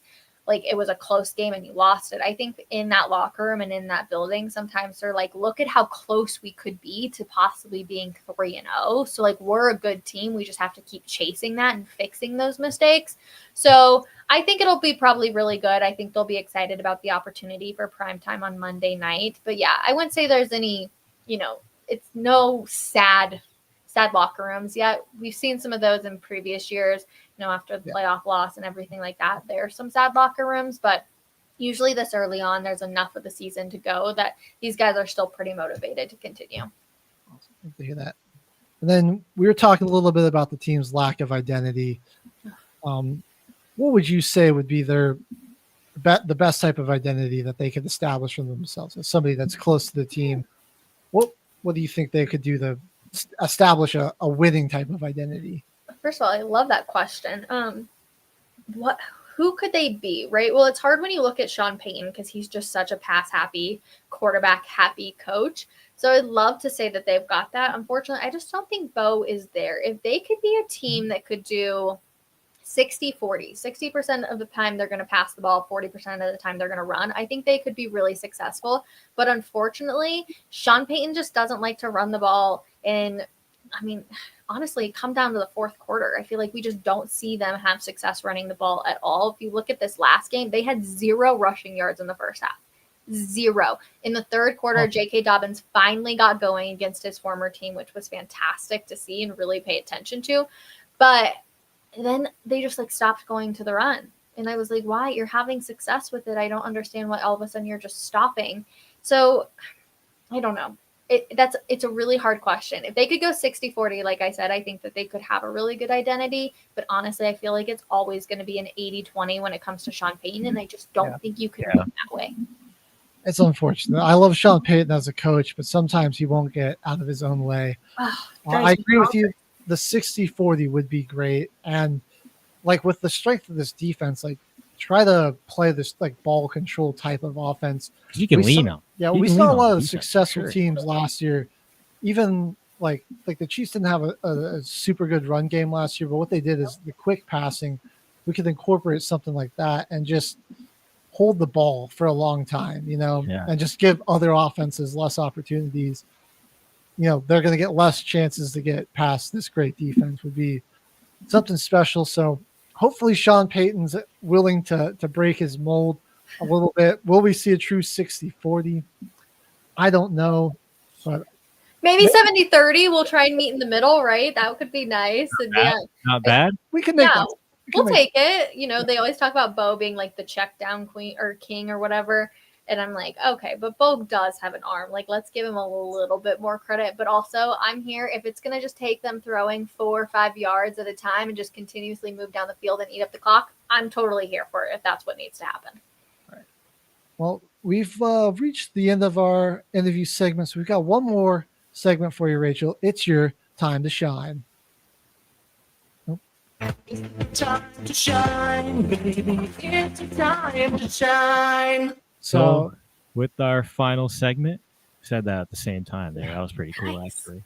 But this was just your time to shine. Anything that we did not ask you, if there's anything that you'd like to say, one last time to shine right here. Here you go. Dang. That's such a great question. I'm trying to think. Being in the sports industry is just so different than I feel like a lot of people know and recognize. And I try to tell people that all the time. We talked about, the money situation when it comes to working in sports. You have to work a really long time to be able to afford the lifestyle. And when you're surrounded by people that are making millions and millions of dollars, it's definitely very unique. But also it is literally the best job in the world. I could not recommend it more.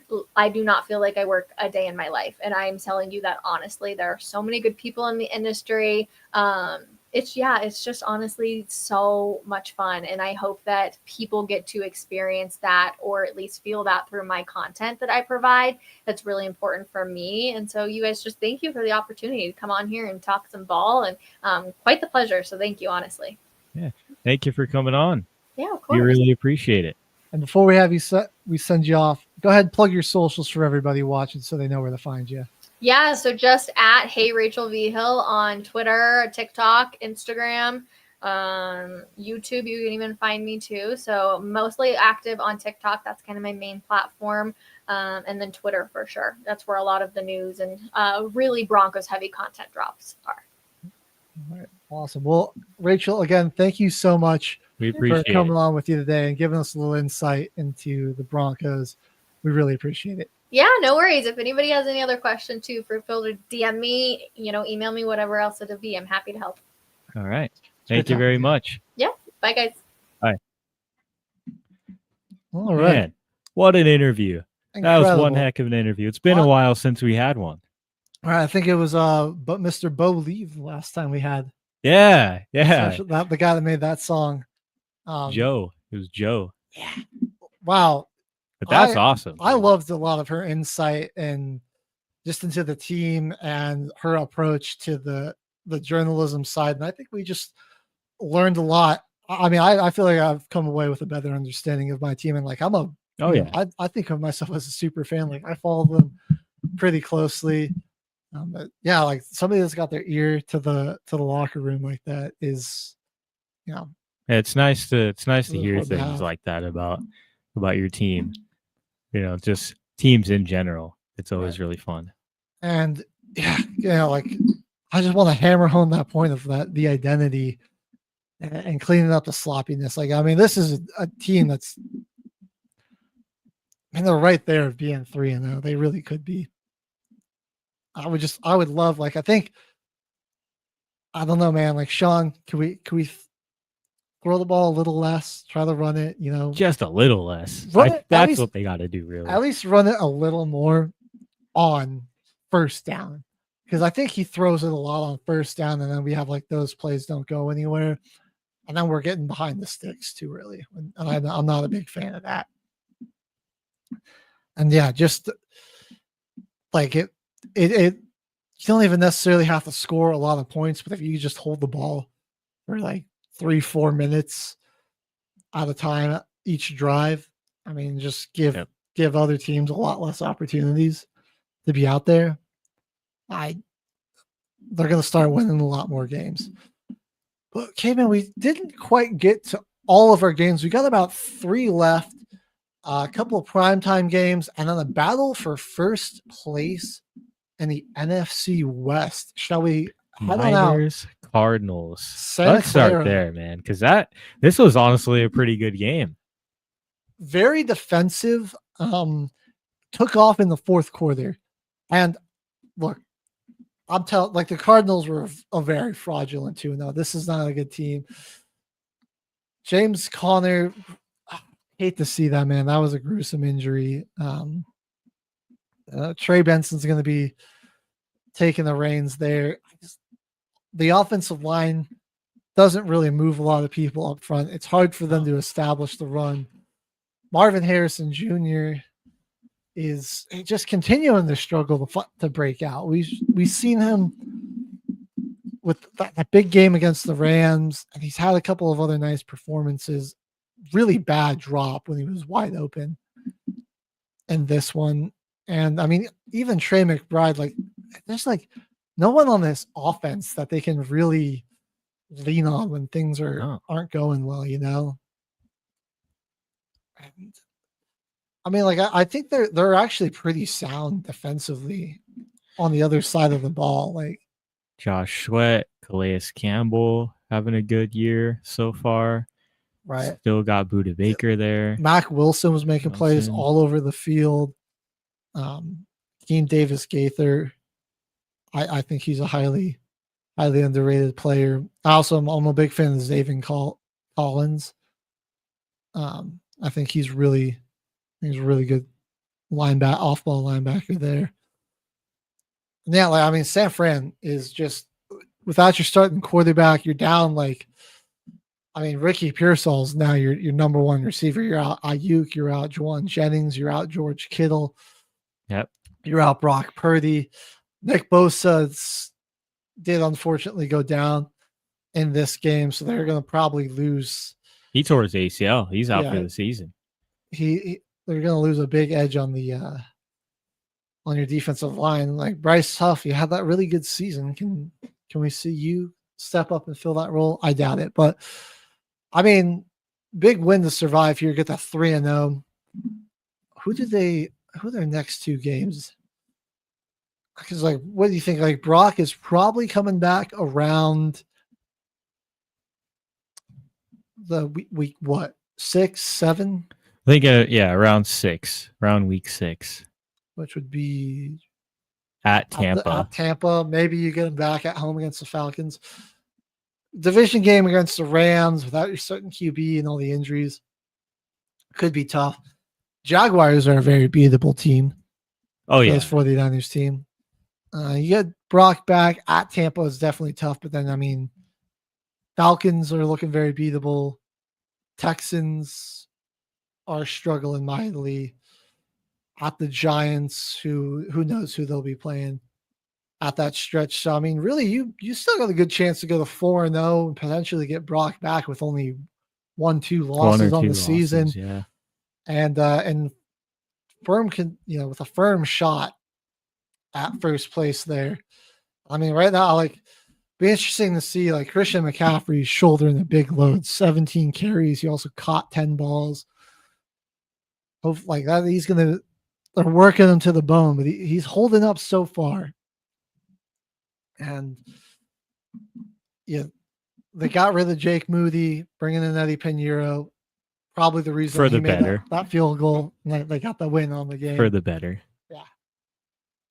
It looks like from week 3 on, expected to miss 2 to 5 weeks for Brock Purdy. So he could be back as soon as week 5, but anywhere from week 5 to 7. It's going to be tougher to win games without Nick Bosa. They're going to need to find somebody to be a disruptor. Yeah, because that pass rush is living and dying through him. Right. And it's like he didn't even necessarily get any sacks in this game, but like, it's just pressure. All the pressure. And just having to worry about him in general. And it really made Purdy uncomfortable, or not Purdy, Kyler Murray uncomfortable back there. I don't know if I got anything else to say on the Cardinals. Like, I just really, this is a team that you don't really have to watch out for, but they do have like good record in 3 weeks. Right. Moving on. I want to see who they got. Like, I don't know if like maybe it's some more easy games. Because Seattle, I feel like Seattle puts the same beats on Arizona like they did to the Saints. Because the Saints almost beat the Cardinals. I mean, like, I could see the Titans maybe upsetting them. I mean, the Colts should beat them.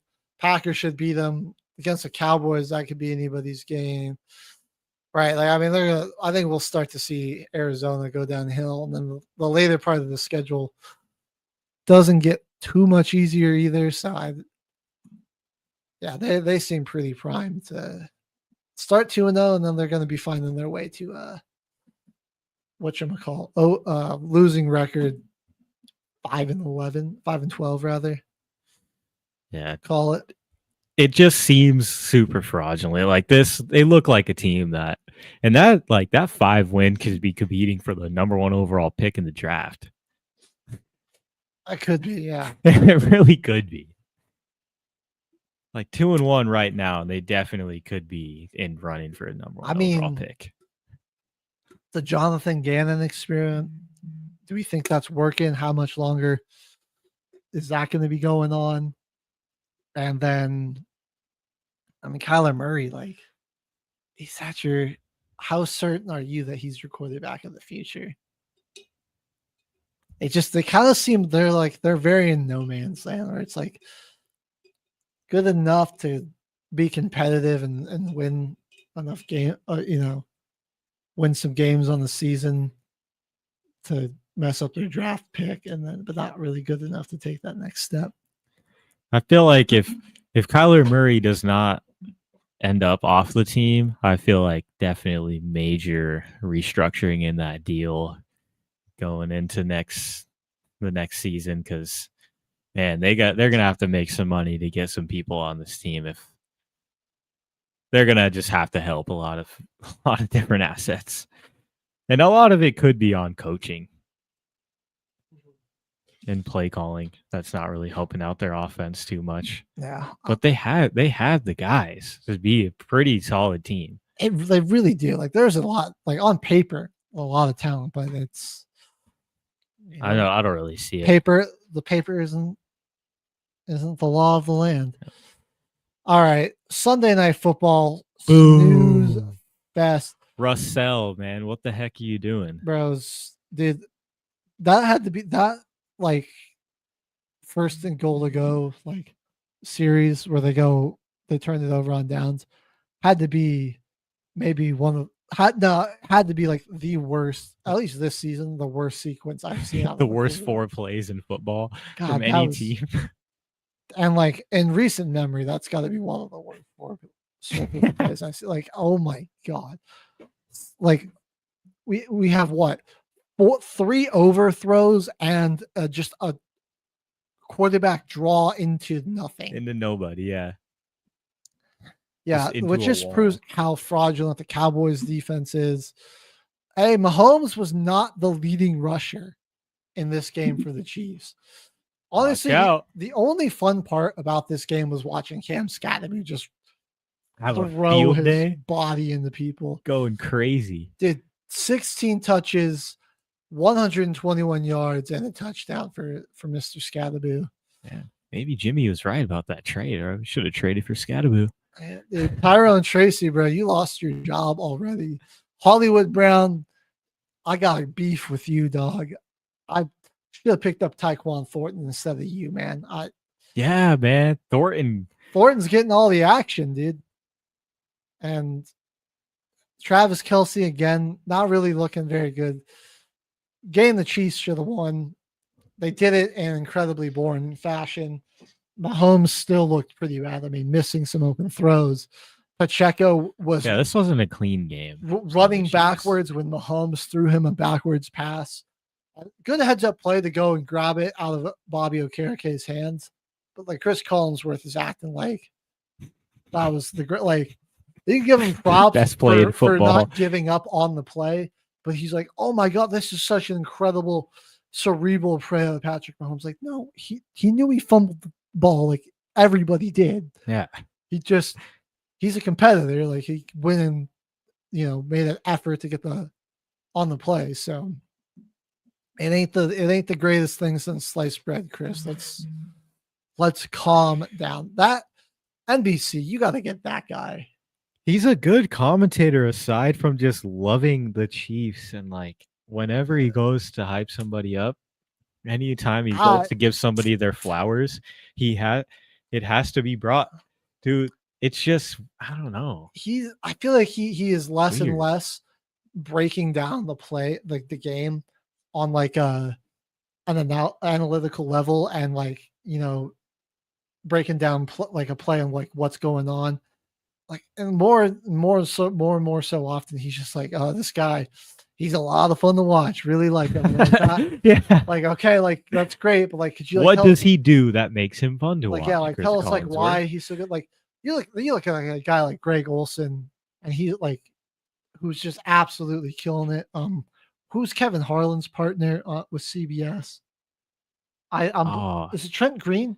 Yeah, it's Trent Green. Like those guys, that like they feed off the energy of their partner in the booth, and then also like when they're breaking down a play. I mean, oh my god, you can just hear like you just love to like watch those brains dissect the play, man. And it's like Collinsworth doesn't really do that. Even when he does like break down a play, it's not like it's not the same. It doesn't. He used to be honest. He used to be pretty good. Yeah, he used to be like he used to be one of the best in the game, but like he's got like tenure or something, man. He's just gotten feels like he's just gotten lazy, Yeah. Which is unfortunate because like Mike Tirico, I think, is one of the best play-by-play guys we got out there. Like that's why, you're doing a disservice to Mike Tirico, man. Like I like Mike Tirico in terms of football play-by-play, man. I think I only got Kevin Harlan ahead of him, man. And like that they're like and it's basically a tie. Like it's neck and neck. And honestly, I might give it to Tirico because his thing is like he is like the football guy. Like Kevin Harlan's. That's what basketball. Yeah, he's just strictly football. That's great. Like you give me Mike Tirico and Greg Olson. Oh, dude, peak. Greg Olson's analysis, man. We need to get him back. He's Brady's insane. Okay. Brady's okay, but like Greg Olson was leaps and bounds. Oh yeah, ahead of way him better as a color commentator. Way better. Let us know your thoughts on this. It's nothing against Brady. I agree. He's really not that Brady's bad. Really that bad. It's just like Greg Olson was meant for the broadcast booth. They just want to play into the Tom Brady thing with like the LFG player of the game. Like they just want to play into Brady and make money off of that. Is what it seems and Brady's, like. They don't even care about how big of a conflict of interest he is. He got he is on the team for the Chicago Bears Cowboys game. The Bears play the Raiders next week. Like you're getting all this extra insight from coaches and shit that you can pass back on to your organization that plays them next week. What? Maybe he's not doing it, but like it's Tom Brady. Like would he put cheating past him? Like I sure. That's what we'll find out as next roast. Our next thing, last game of the day. We got 4 minutes to break down. A shootout on Monday Night Football. A Derrick Henry fumble is really what this game came down to. Derrick Henry, I thought was week 1. I'm like, oh, dude, he's great start to the season fantasy wise. Like it's going to be another solid year. I'm so scared now, Kevin, after these past 2 weeks. Like this gave me at least a touchdown, but it's not great. And like week two is scary for owners of Derrick Henry. This game did little to alleviate that. That's back-to-back weeks though, where they have a chance to win, and it's just a huge, costly fumble like that. Yeah, I mean the fumble again. Yeah, neither defense is stopping each other in this one.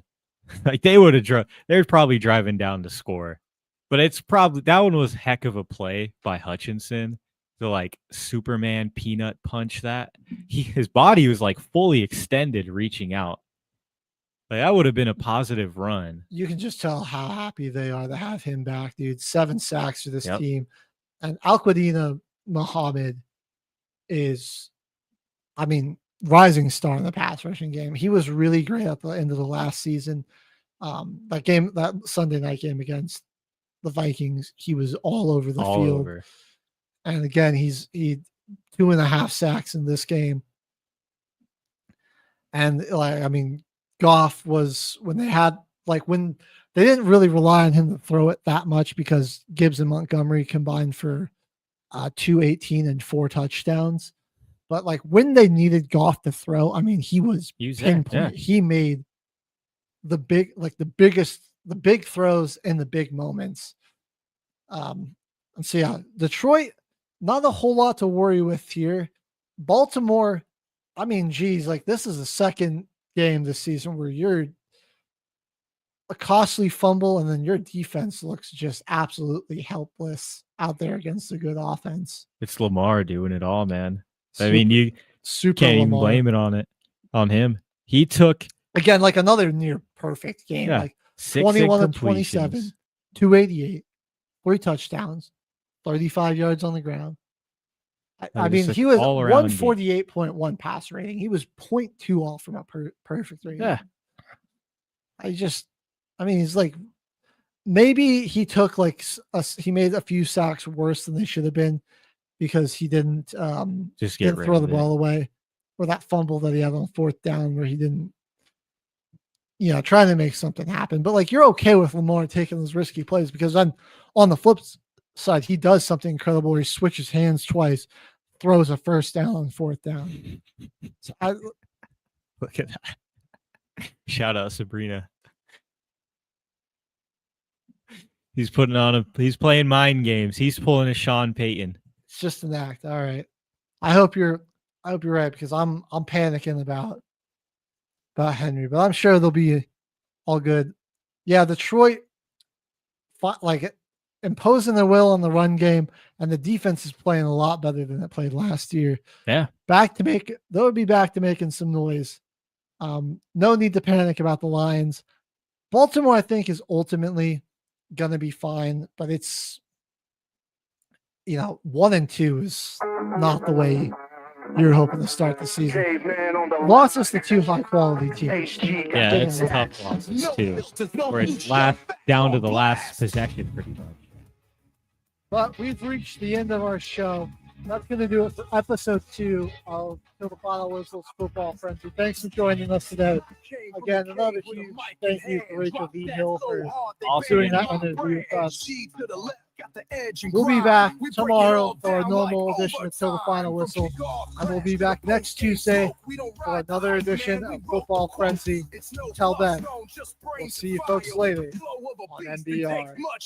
Ladies and gentlemen, thank you for tuning in to Military Broadcast Radio.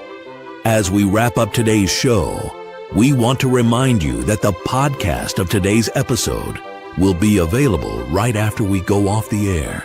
So if you missed any part of the show or want to listen again, be sure to check it out. And remember, we're here to support and honor our veterans. Your stories and experiences matter, and we are committed to giving you a platform to share them. That's right. We're here to give our veterans a voice.